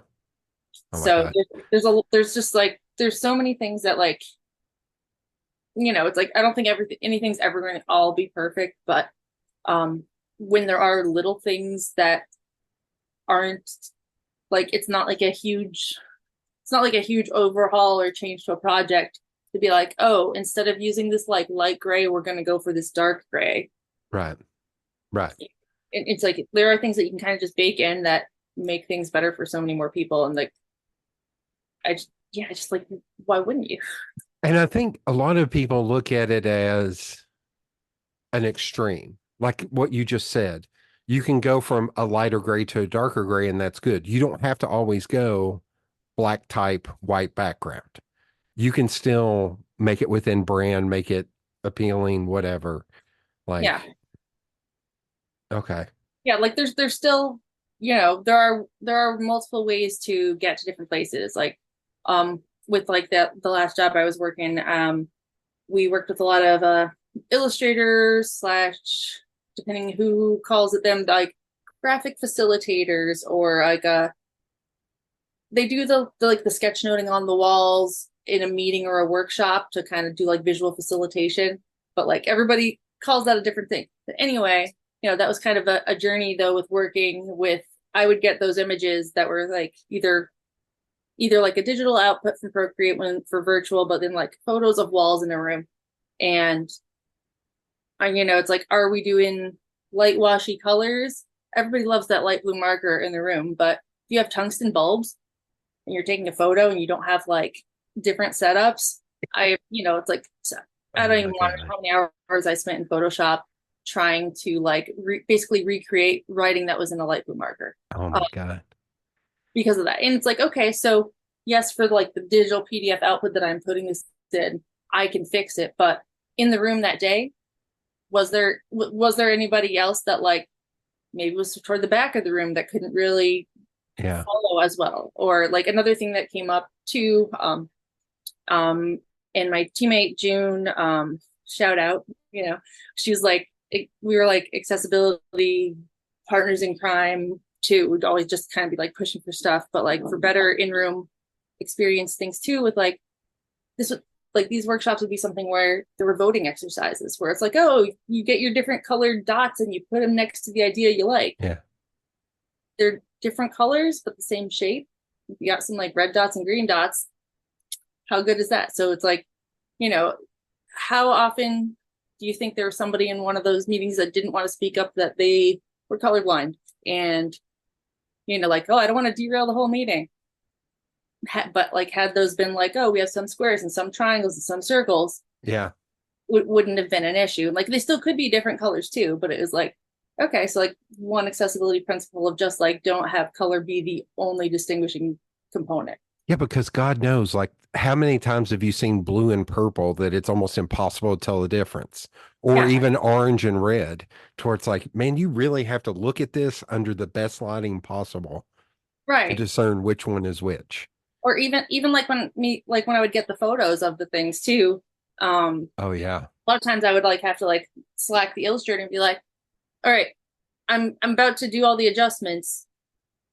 Was this a red or an orange? Because like I can't really tell like from the photos either way, and I'm going to, you know, because like then there's just like shadow or cast from a window, so like it's different on different parts. And like I don't want to like do an adjustment and you'd be like, oh, that was supposed to be orange. You know, it's like or maybe they wouldn't say anything. So it's a lot of times I would try to be like, okay, what is it? Because I know you picked the colors on purpose for a reason. A lot of Yeah. times it was like some sort of like either brand or topic component, which was why. Sometimes just like, well, it's a good accent color, but just Yeah. trying to get the information, because like if I'm like trying to like correct or like standardize something, I want to know where I'm going for. Yeah. Yeah. Okay. So I don't know. Yeah, like I could probably like rant on anything related to that kind of stuff forever, but I think that kind of is the general coverage, that like everybody can do something a little bit more accessible. And why would you purposely want to have less people I'm sure able to see or use things? I'm trying to figure out how to form. Okay. I may ask this in a clunky way. So Yeah. forgive me. I'm not meaning to ask this in a clunky way, but But this is something that is important to you, that it doesn't wear you down having to explain it, right? Like no, this is, yeah, it oh, doesn't wear me down. If anything, it's more of the like, oh, are they sick of me? oh, okay. Am I that squeaky wheel? Yeah. Like, Well, it's kind of like I'm once again asking you to not use the orange marker for your text, because it takes me 2 extra hours of Photoshop time, or because it's like I'm either going through and like switching it to like a kind of like muted tomatoey color that has enough to it, or I'm putting outlines on things, which yeah. you know ugh. So That it's was, kind of like I don't want to be the nag, but at the same time, like at least I'm nagging for not just myself. yeah. Like nagging for like for everyone. Yeah. Oh, this is one I was working on something. How can I talk around this? I was working on something that the brand colors were very limited. And Mhm. I was trying to map out, like, here are things that are in existence, here are things that are coming soon, and here are things that are coming on down the line. Yeah. And I was like, okay, guys, we got to pick 3 distinct colors to do this. And we can't use black and we can't use white. So we are very limited on what do you want? And they would keep futzing with it. And I was like, we need to figure it out and move. This is not something we need to figure out 3 distinct colors. Like I was trying to set that bar early. And they were Yeah. like, well, what if we did like a shade of orange? Like, nope, nope. It's going to be 3 distinct colors, because the message, I need somebody to pick it up and know what it is immediately and not have to think about it. Yeah. Yeah. You I d- want like distinctness. It's so hard because like I think we're predisposed to be like, but make it pretty, yeah, yeah, yeah. make it subtle, Make or it. Although I'll tell this little one, and I swear, I had a boss at one time that she would be like, just make it red, make red pops. And she would do that. So we got work in. I was working at the print shop, so this will reveal who it is. But their logo was in purple and gold. And she was like, you need to change their logo to red. no. I was like, that's their logo colors. They supplied the logo. I didn't do the logo. She's like, yeah, but red, I don't like purple. Red pops. I was like, you're not, what are you talking about? They're the client. What are you talking about? Like, it was such a surreal conversation of just like, but red pops. I'm like, red can pop on something else. On this, we're using purple and gold. Yeah, unless it's like some partnership thing and they are getting a free whatever and it's part like Yeah. the bigger brand's color, maybe, and they know Nope. that like, they're getting a couple $1,000 because they got their logo as part of this as a sponsor. Yeah. And no. Yeah, no, Yeah. oh yeah. Anytime that's always like a spot for Yeah. me. It's like, oh well, switch the logo. I'm like, that is the logo. They don't have a reverse version. You're not No. like No. even it's like, oh, we'll just switch it, like how. I'm like, yeah, just because I can doesn't mean I should. Yeah. um Well, that's the weird thing, is also doing this, having done this for so long and been on so many like nonprofit boards. There were times where I would reverse the logo for a mhm. company because I knew they didn't have a reverse logo. Yeah. Like they didn't have a brand book. They had a logo that somebody created for them 30 years ago, and it was in full color. And so I would literally grab the logo and be like, well, we're printing in one color. So it's like, it needs to reverse, or I'll figure it out black and white. And I would do it, and I would send them back the vector files. I was like, now you have black only. Why no? I'm making this easier for the designer who comes after me so that they don't have to do this. So it's Yeah. like, I was like, and I would tell them a lot of times if I did the white version, I was like, here's why I did this. At this size, nothing will fill in. It will be legible, like all this stuff. I was like, I fixed this, this, and this. Yeah. You're welcome. Yeah. It's like there's so much that goes into having something that is functional. It's like Yeah. having a logo. It's like, yeah, whatever. It could be anything. You could scribble on a napkin. There's your logo. It's like, well, yeah, but like, all right, what are you putting it on? Where is it going? What, Yeah. like, if you're some sort of brand and you're existing in some realm, like Yeah. it's not good enough. And having like a vector version, people are like, what do you mean vector? Or they're like, okay. And then they like put a JPEG into an Illustrator file for you, like, and they're just like, here you go. And it's like, that's kind of like the classic, like, we need the layered PSD, and then you get the PSD that just has the flat layer. Yeah. No, like, no. Well, that's now at work when I have to send stuff off. Like I get requests for logos all the time. It's like, here's our logo with the tagline. Here's our logo without the tagline. If it's under this size, use the one without the tagline. If it's over this size. Yeah. And I always put in there, this is also a vector version. You will not be able to open this on your Windows 98 machine with Word, but the printer will be. You don't need a JPEG. You need this file. And tell me if your printer has any issues with it. And I'm gonna knock on all the wood in the world. I never get any response. I was like, yeah, because I'm doing the right thing. Like, stop asking me for a JPEG. I'm not going to give you a JPEG. Yeah. For a sign at a golf tournament that is this big. No, I'm giving you a vector file. Or every once in a while, I'll be like, I'll give you a very insanely high PNG file that I was like, you know what? If you're going to be a stick in the mud, here is a 5,000 pixel wide PNG file with no background. Yep. That's a floating background. That's what I'm going to give you. Yeah. It's like, it's like a lot of times it'd be like, okay, I'm giving you this PNG too, but then like it's part of the file name. I'll be like, this is not for print. Or like, yeah. Be like, that way you know what this looks like. So the other one that has like the same name up to that point that says use this one for your vendor. Yeah. Is the one that they get. But it's like, yeah, I totally understand with like I don't have Acrobat, or like I don't have a thing to look at that. And it's like, that's great. I don't need you to. You don't need to look at it. You don't need to. No. But no. I do that for PDF files where I will have, I'll be sending the proof PDF and it always is _proof, all caps. Yeah. And that's like, and when we're done, I'm going to export one with crop marks and bleeds, and it will be titled print. Yeah. It's like, and give me your printer's email address because I am emailing that to them. Right. If not, you're going to send the proof one, and then it's not going to go full bleed, and you're going to wonder why there's a white border around your thing. Yeah. And it's going to be 100 DPI to get the file size down. Like, no. Yeah. No. All right. All right. Is there anything in thinking about like the accessibility thing, but it doesn't have to be in that, but is there anything more you would like to see in like the creativity fields or anything like that?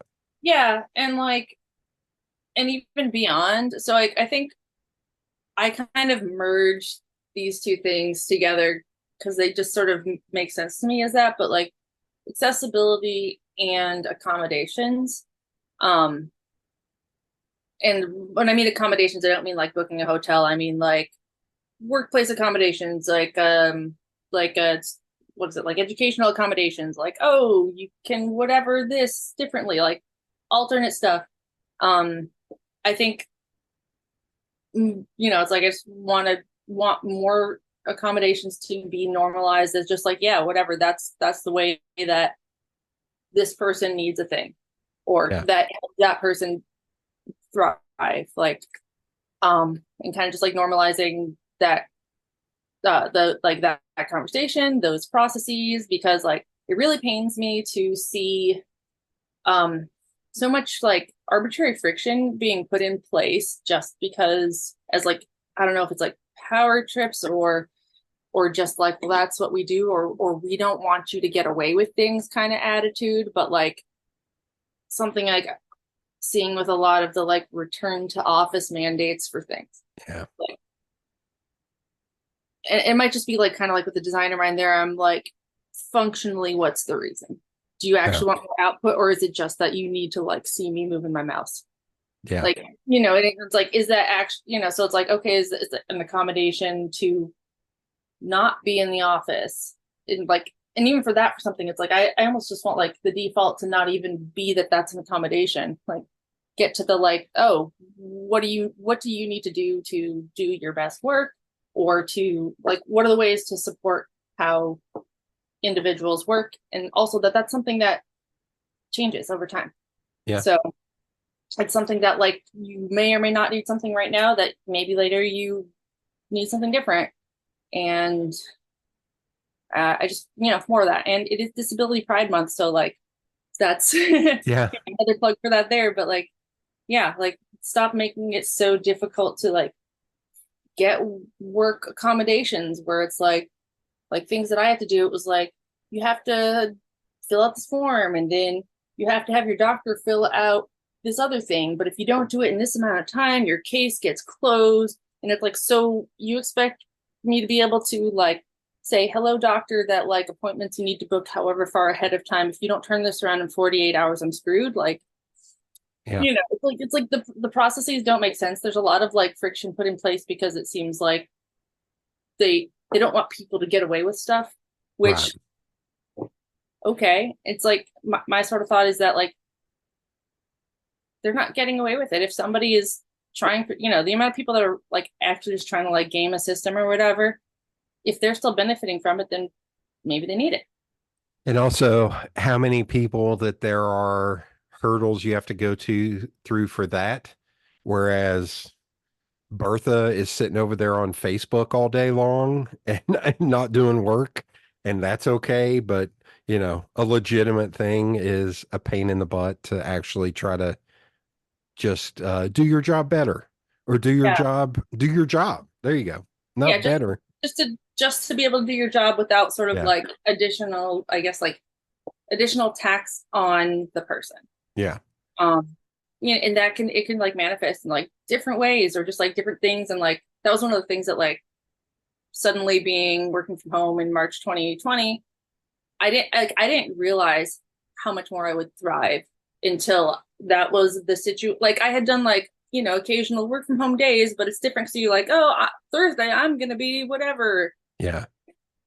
But like, I was like, oh, I have just like saved so much of my like, just like self admin energy from, you know, like having to make sure that you have all your stuff that you might need for the day, like lunch packed if you're being budget conscious, and getting to the bus and not missing it, and there being space for you in time to get to a place for an arbitrary time.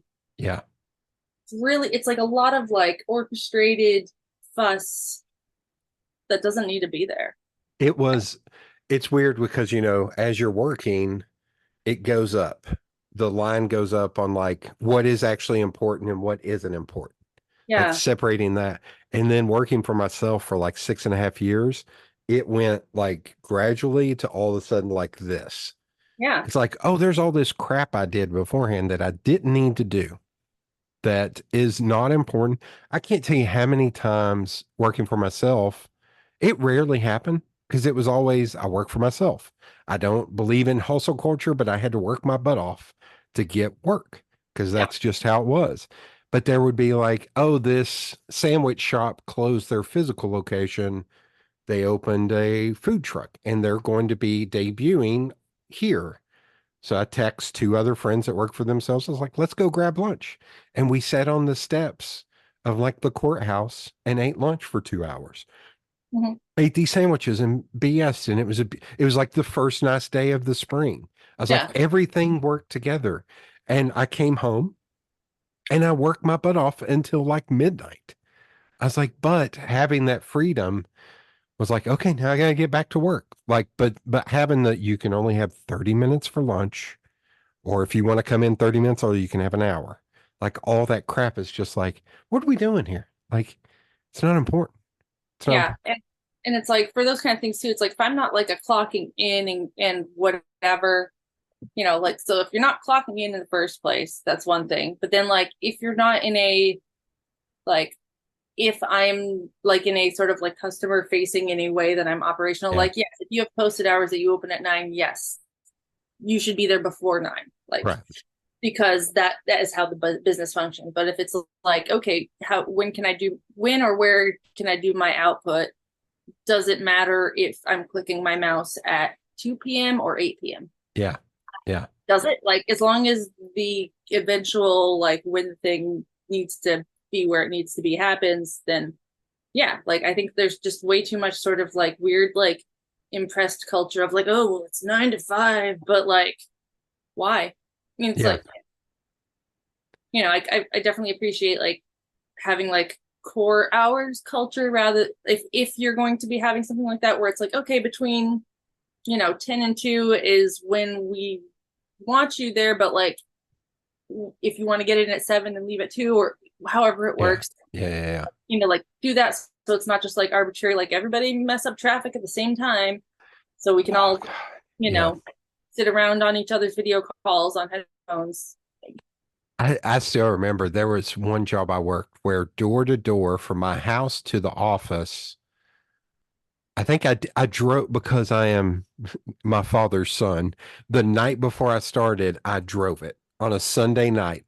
I Mhm. drove from my house to the office. I was like, I just want to see what the drive's like, and I want to see how long it'll take. And it was like 7 minutes with no traffic and making the lights. It was 7 minutes. I was like, okay, so I should budget for like 10 to 12 minutes because I'll be at the maximum hour. And there were some times where it took 30 minutes because, like, construction or people driving stupidly, having to take back roads and side roads. And there was one time where it took 30 minutes and I was, let's say, 15 minutes late. And not even my boss, but somebody on my team raised holy hell that I was 15 minutes late. And it was Yeah, like one time I was like, why are you looking at the clock and looking at my desk? Shouldn't you be working? Isn't working what you should be doing? Instead of, right. didn't matter. My boss pulled me into an office and told me, I was like, yeah, I hit traffic. He's like, okay, we'll try to. I was like, I never, yes, yes, I am the one who caused the accident that got me. Like, what are you talking about, man? Like, so silly. But yeah, the Yeah, arbitrary thing of it was 15 minutes. It right. wasn't 3 hours. It was 15 minutes. If you're not like, oh, I had this critical meeting that had everybody showing Nope. up from wherever. Because like, yeah, it's like you're showing up somewhere to do some tasks Yeah. and like, 80% independently, with like maybe a few collaborative things here and there. And yeah, like what does it matter? It's like, do you control the traffic lights? Do you control if the bridge is up? Do you Yeah. and when someone says, well, then you should leave earlier. No, you should leave at a reasonable amount of time. Yeah. Don't plan for the okay, in the most ideal conditions, it'll take me 6 minutes and that's all I'm ever gonna give it. But you Yeah. shouldn't have to be like, I need to leave an hour early for something that might take 6 minutes Yeah. because one time it didn't, because like that's your time. And if then you're not going to get to leave early Yeah. because of that, no, that's just not reasonable in any regard. The funniest part about that is that's when I worked at the paper the first time, and none of the salespeople were there in the morning. So it was like, and I can't tell you how many times, let's see, the paper released Friday at 3 p.m. and they would hand stuff to me at 2:45. And then they would hover around my desk on why I wasn't releasing it quick enough. Because the minute I released it, they all got to leave. So all the salespeople left at 3:05 to Yeah. hit happy hour. And so it cracked me up that so many times I'd be like, okay, I don't really like that person. So their stuff is going to get released at 2:59. And in fact, I may call upstairs and say, can I release this at 3:05? Please, please, please, please. And all the guys upstairs were like, yeah, totally. We don't care. I was like, okay. I was like, I'm just gonna mess with them because I've been sitting here for 39 hours and you're not doing your job, but it's the last little bit, and all of a sudden you're deciding. I was like, nope. So that's what's the ironic part about the morning did not matter at all.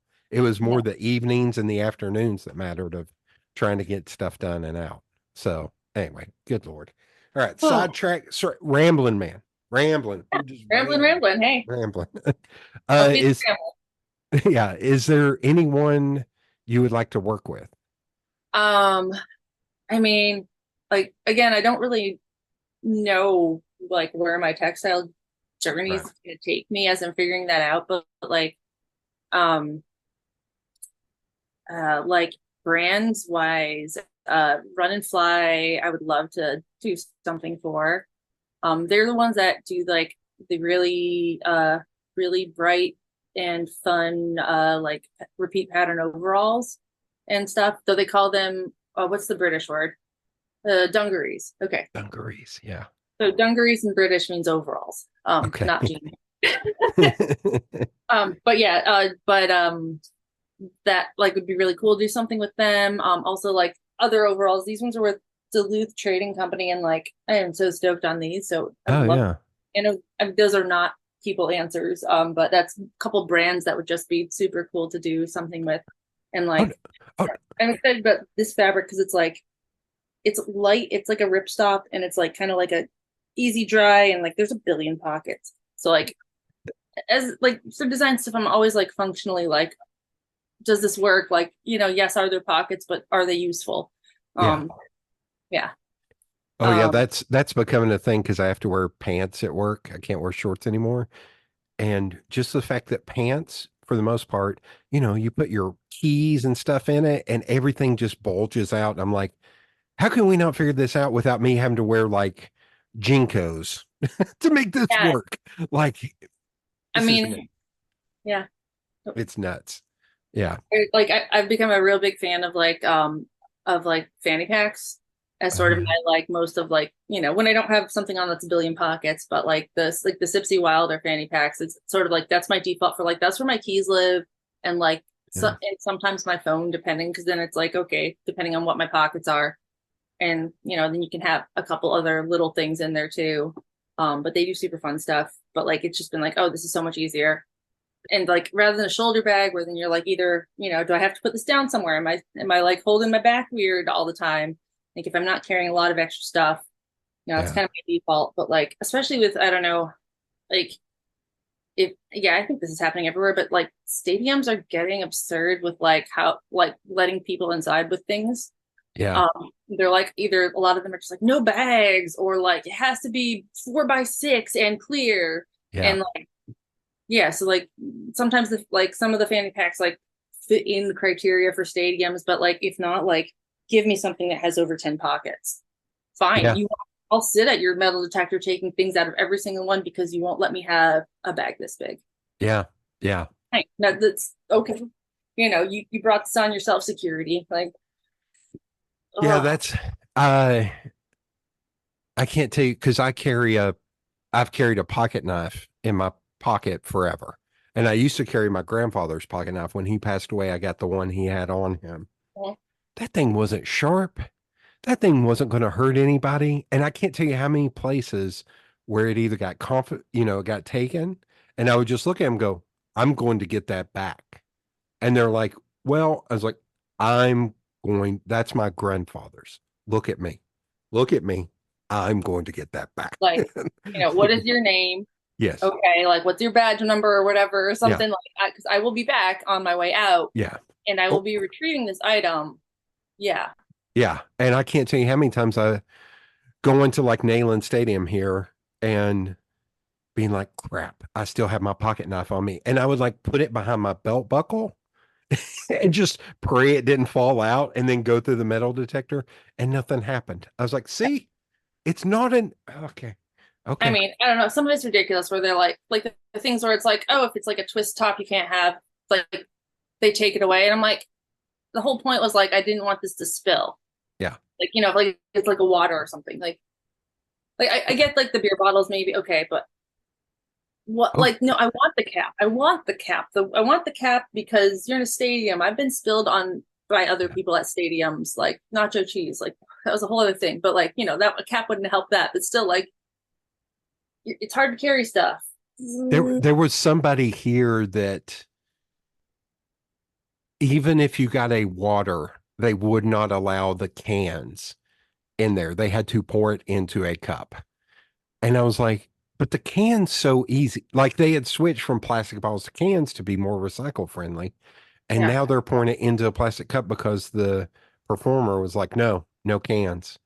I was like, what are you talking about? Like, Like, what? you want them to spill more, you're saying? Like, Yeah.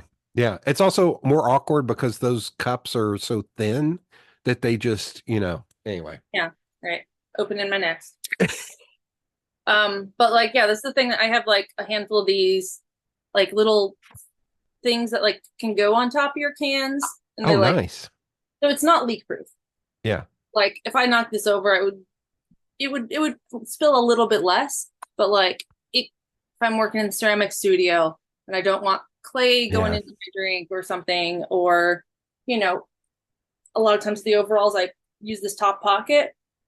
Um, it's not 100% spill proof, but it's a little better. Like, I don't know, it's just like stuff doesn't get in it, and like, if I'm taking a while to drink through something, I just know that like a bug's not gonna fly in. So like just like weird little things like that I'm like, okay, well I'll bring my own cap. Like I'll bring my own weird thing. Like Although I need one at work for my coffee mug because I talk with my hands so much that there are times I'll pop into somebody's office, I'll be holding my coffee mug and I'll be doing this and they're like, you're spilling, you're spilling, you're spilling. I was like, damn it. like Okay. emphasis. Sorry. I gotta talk with my hands, man. I can't.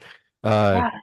okay. Do Yeah. you Oh, set well, oh like so I only kind of answer it, so I'm gonna just give a quick other okay. little um so somebody that I would like to work with, and I don't even know in what capacity, but Kelly Anderson.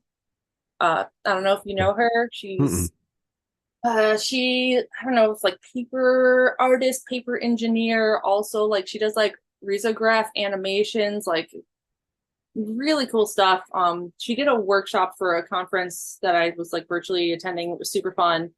And like, at the same time, I'm kind of like, how do I get that job where it's just like, how do I make weird things with paper? Um, or whatever too. So like that would be like, I'm putting out in the universe, like, I don't know, Kelly wants to do something with textiles that I end up researching in a year, or who knows, or like I do some risograph printing at the community print shop here too. But that's like that's like my like number one, like who came to mind as far as like somebody that would just be super cool to do something with.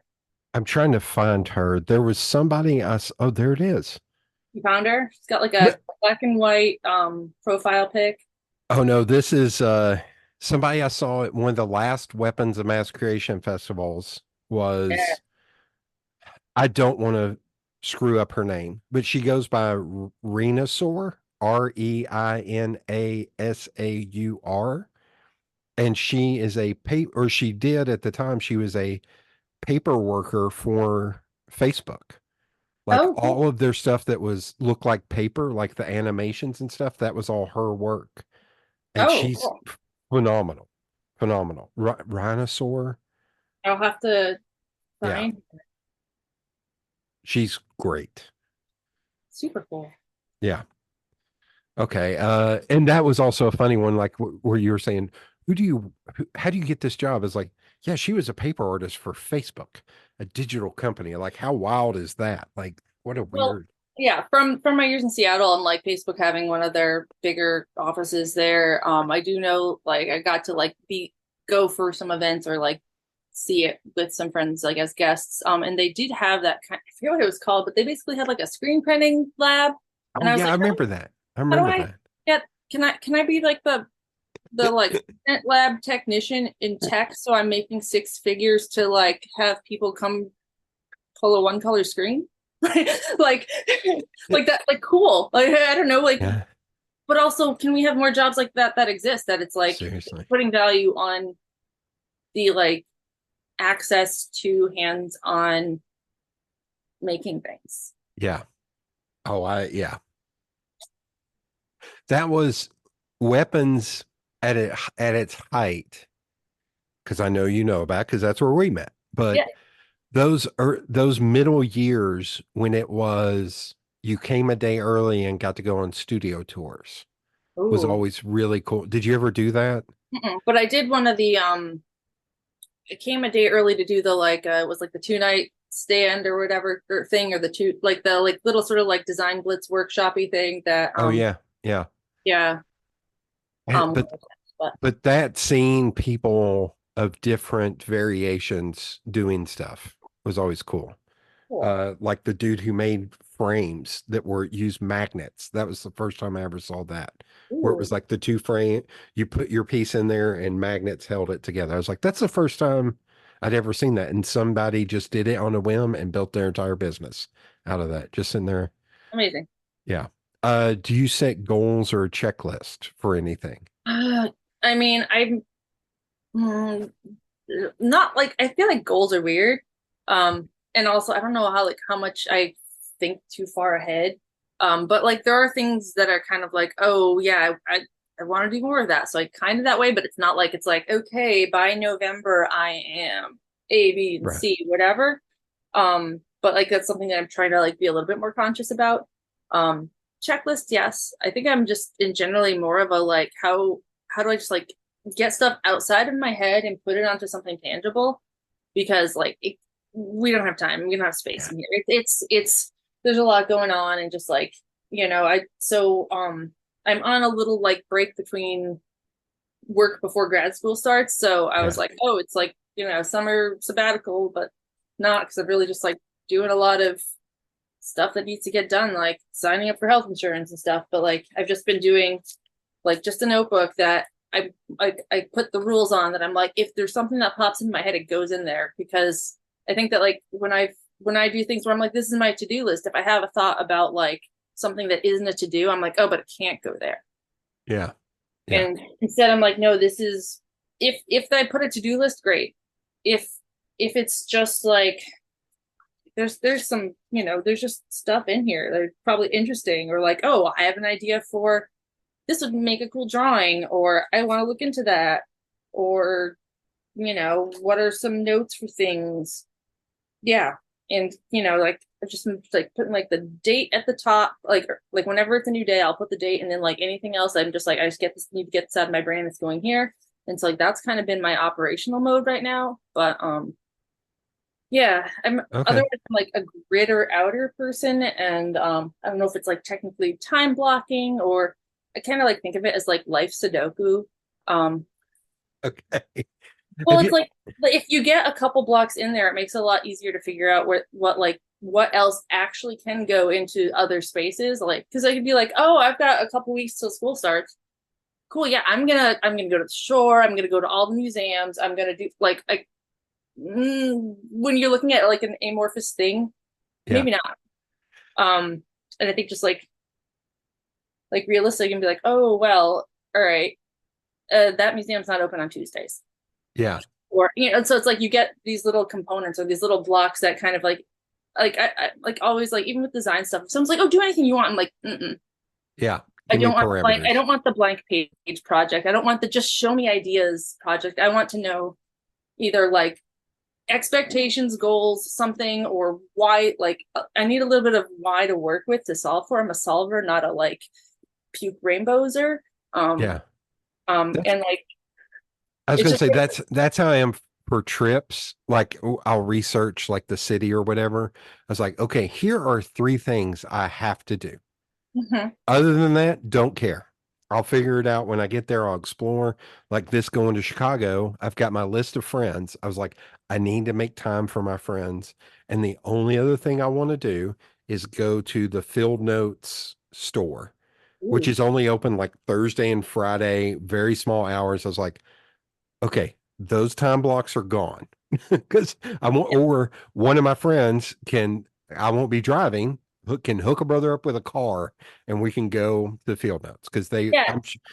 half of my friends that I'll be hanging out with are people that would be into Field Notes. So Doesn't like notebooks. yeah, seriously. I guess those people might exist, but no one I know. Yeah, seriously. Yeah, But I like having that. I like having a few things to where it's like, no, no, no, we need to do this. I want to get up and go get donuts here, like one yeah, morning. Like that's great. yeah.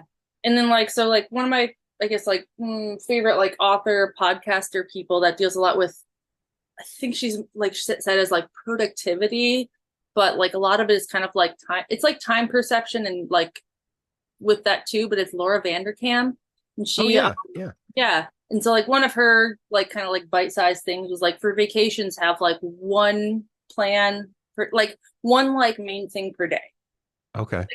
So it's like, okay, like, the pinnacle of whatever that day is the Fields Notes day.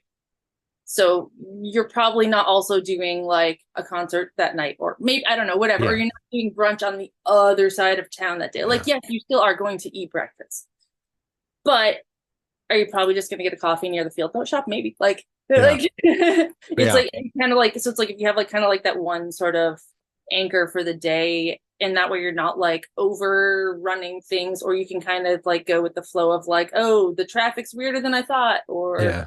thought, or yeah. So that was like one of those things that I'm like, yes, okay, I'll try to remember that like there's one kind of like main thing, and seems to work. But yeah, I love a lot of her content and books and whatnot too. Just interesting to think about time. Although I will say, like, I think it's a mix of, God, this is going to get dark before I mean it. It's a mix of like growing up pretty poor and not sure when I'm ever going to get back somewhere, Mhm. and uh had key people in my life pass away when I was younger. So I was like, oh, I'm going to die one day. So I need to cram as much. So the first time I went to New York, I bet I can't find it. It's in a box somewhere. I had a list on a post-it note Mhm. of, let's say, 75 things to do Oh wow. in 10 days. And Okay. I did like 71 of those things. Now, so one of the things I missed was just go to where the David Letterman was being filmed to get a photo of the outside. I was Yeah. like, I don't want to go to Letterman because it's a pain in the ass to get tickets. I don't want that to take up 6 hours of my day, Yeah. like to stand in line and all that. I was like, but I want to at least see it. Yeah. Like it was that kind of stuff. But I did 71 of those things, Wow. and I broke bones in my foot hustling to Okay. walk So see, everywhere. there you go. There's your trade-off. You broke some bones. But Yeah. like, yeah, like that's the thing too with New York, is it's like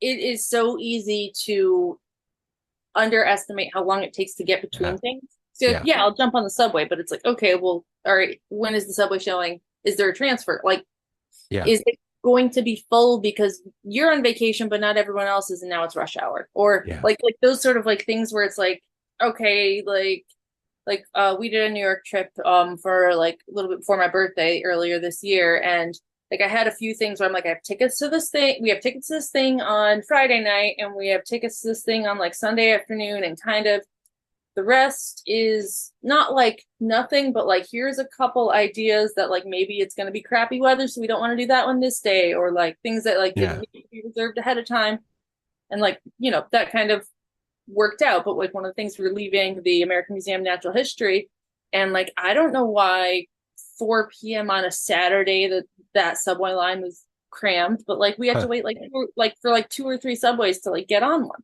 Yeah. So, like I'm just like, it's just Saturday afternoon, and like I guess it was raining. Yeah. Oh yeah. This one, because all of my friends are disparate. None of them know one another. Hmm. And I don't know what their work situations are. So it may be like, hey, guess what? All you people that don't know one another, we're all going to get together for lunch on Saturday, Yeah, because I don't want to have to leave one of you and only hang out with you for like an hour to go hit this other person. I would rather just let's all get together and you yeah, all can meet one another because you're all good people and yeah. you all live in this city together.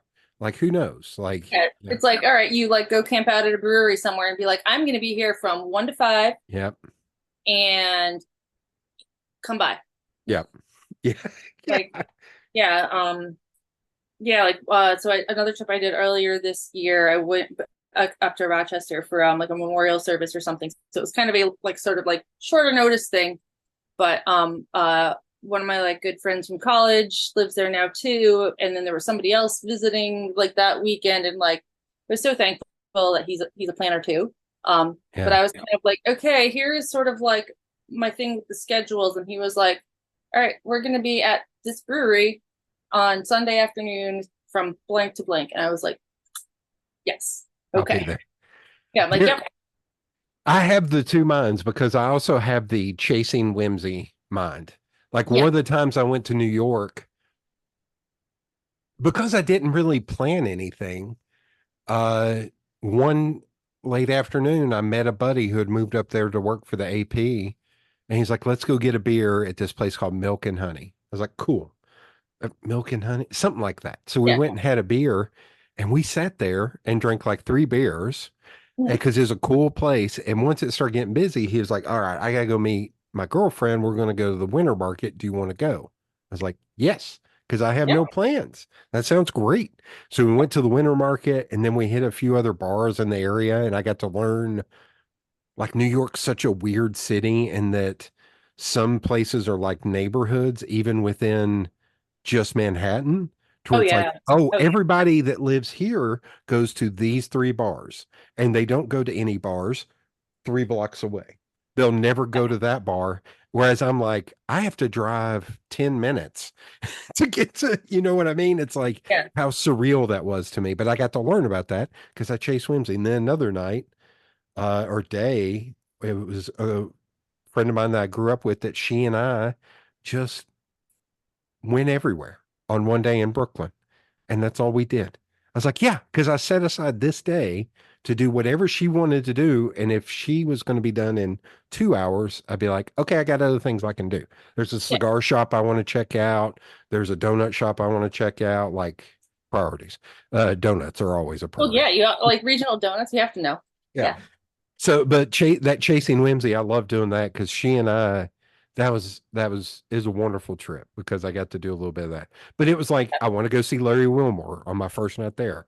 That was it. That was the only thing I had. I love doing that too. Yeah. And I think there's something to be said for like almost like intentional sort of like being open to possibility as sort of like a Yeah, thing yeah, of just like it's not that you were like, I'm bored, I don't know what to do. I yeah, guess I'll just like walk. Like it was kind of like, okay, yeah, starting at point A and what's next? What's next? Or like here, here's a couple yeah, ideas of something. And like kind of like that being the intent, not like, oh no, I need to be on the schedule, on the schedule, on the schedule, but like yeah, until I have those dinner plans at 7 or something, my afternoon is kind of like yeah, just yeah, like absorbed. yeah. And just So go look at stuff. yeah. Okay. Uh, the next few questions I usually ask are all going to fall under your textile design. So I'm going to just skip to the the last question I always ask people, Okay. which is if you could talk to the 14-year-old version of yourself, what would you tell them? Oh, this is a lot. um, like I don't well, I think, it might be something along the lines of like notice what you're interested in. Like and it's okay to be interested in, like especially like at 14, because like Yeah. definitely having like a revival of and like renewed interest in things that I was totally into at like 5 or 6 that like, oh well, you're a big kid now, like can't be into dinosaurs. But it's like now I'm like, oh no, and now I can like knock out some Latin pronunciations okay too. So like yeah, like so the like it's okay to be interested in weird things if you like them, like that's totally cool. But like I mean, I think like the biggest thing is like as somebody who's like a late diagnosed neurodivergent person, like a lot of me is like, I wish I knew sooner because I had to do so much of life on hard mode. Like I don't Mm, know how I would have told myself that, and I don't know like if that would have even had an impact on me as like a minor. yeah. But like, it's like if I could go back and like tell like the teachers or principals that have a say in things to be like, just because she's a straight A student doesn't mean that like get to mute the other comments you were thinking. Like if you were like, huh, straight A's, but oh wait, you pulled an all-nighter, like, or I don't like it's just like stuff that kind of thing. So it's like better understanding of like how to use my brain the Yeah. way it is, and like I've been building my own like toolkit of like ways that I can do things or that like benefit me or just work better for me or like minimize hurdles otherwise. And like, it would have been nice to be able to start building that a little sooner. But, Yeah. Yeah, tough stuff to like impart to like a, early teen. That's also one of those things, like the world has changed so much, I feel like, in the last 20 years when it comes to that. Yeah.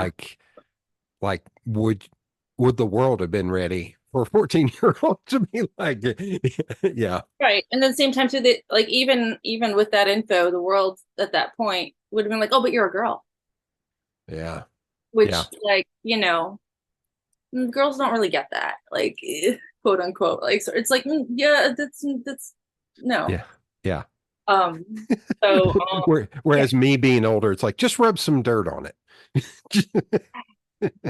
yeah. So yeah, it's like that's probably some of the stuff I would like go, if I was gonna tell myself something, it's that. But yeah, like it's also like there's so much at the same time, like at the same time, like what would my younger self listen to? Yeah. I think I feel like you know a lot at that age. yeah, I think it's okay to be into the unique stuff is very important. Yeah. Yeah. Like, and it's like, I don't know.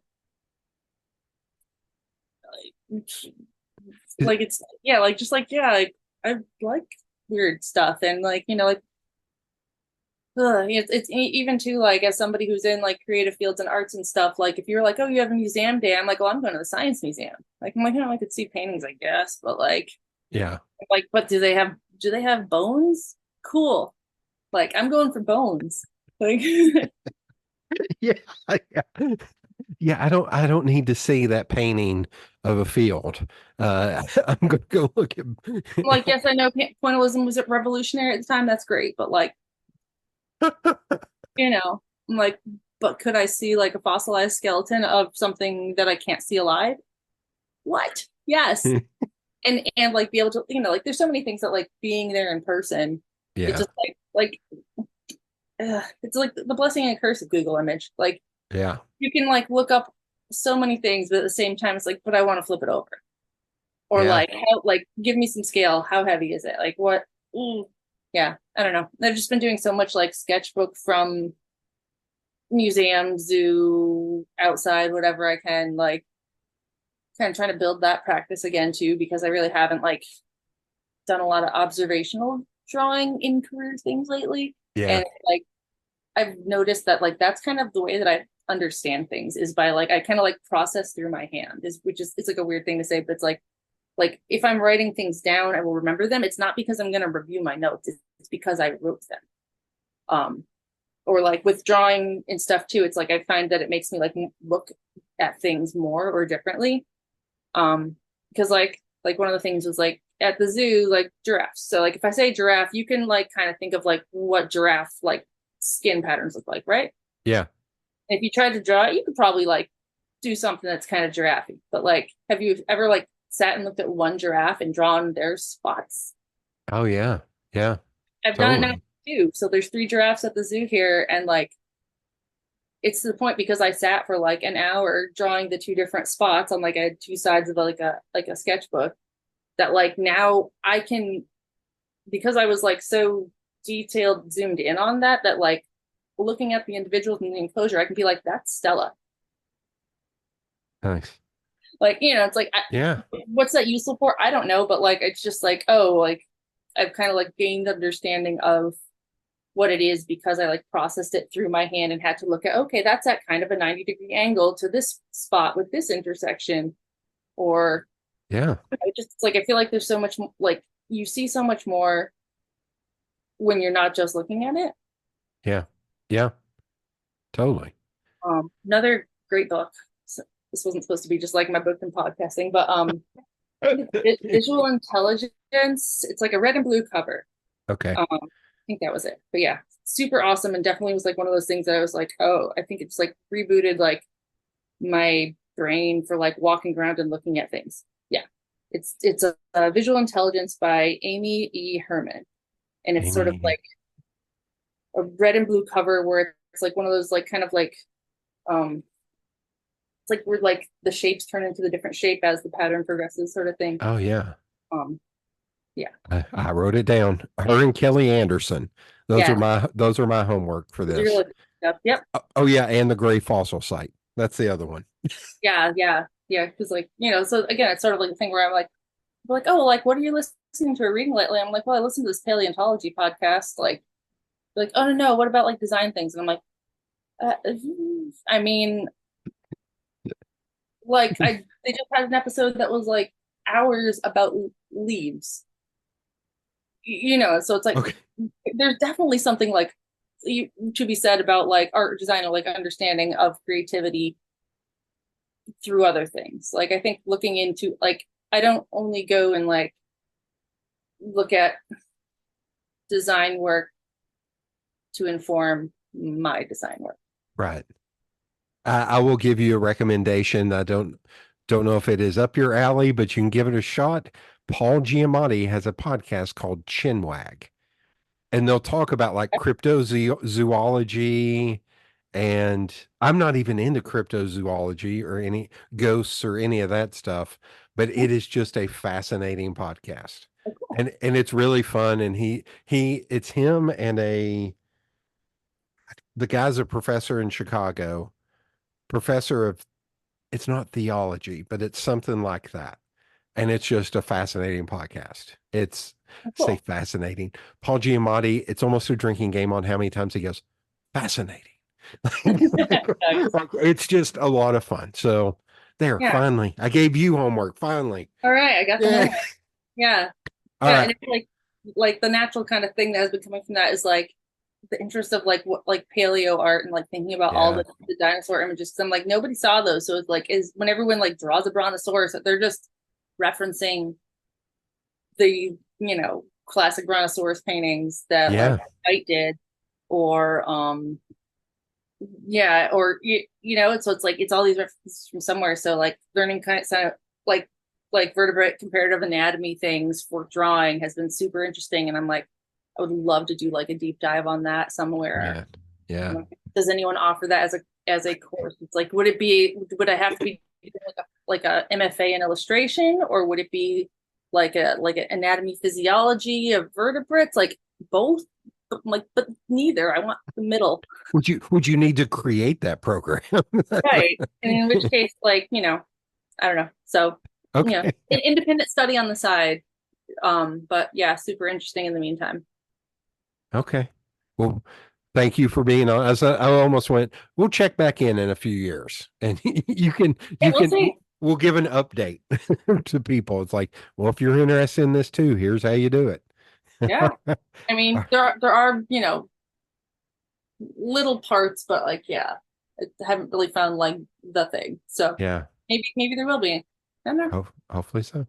Thank you for being on. Yeah, of course.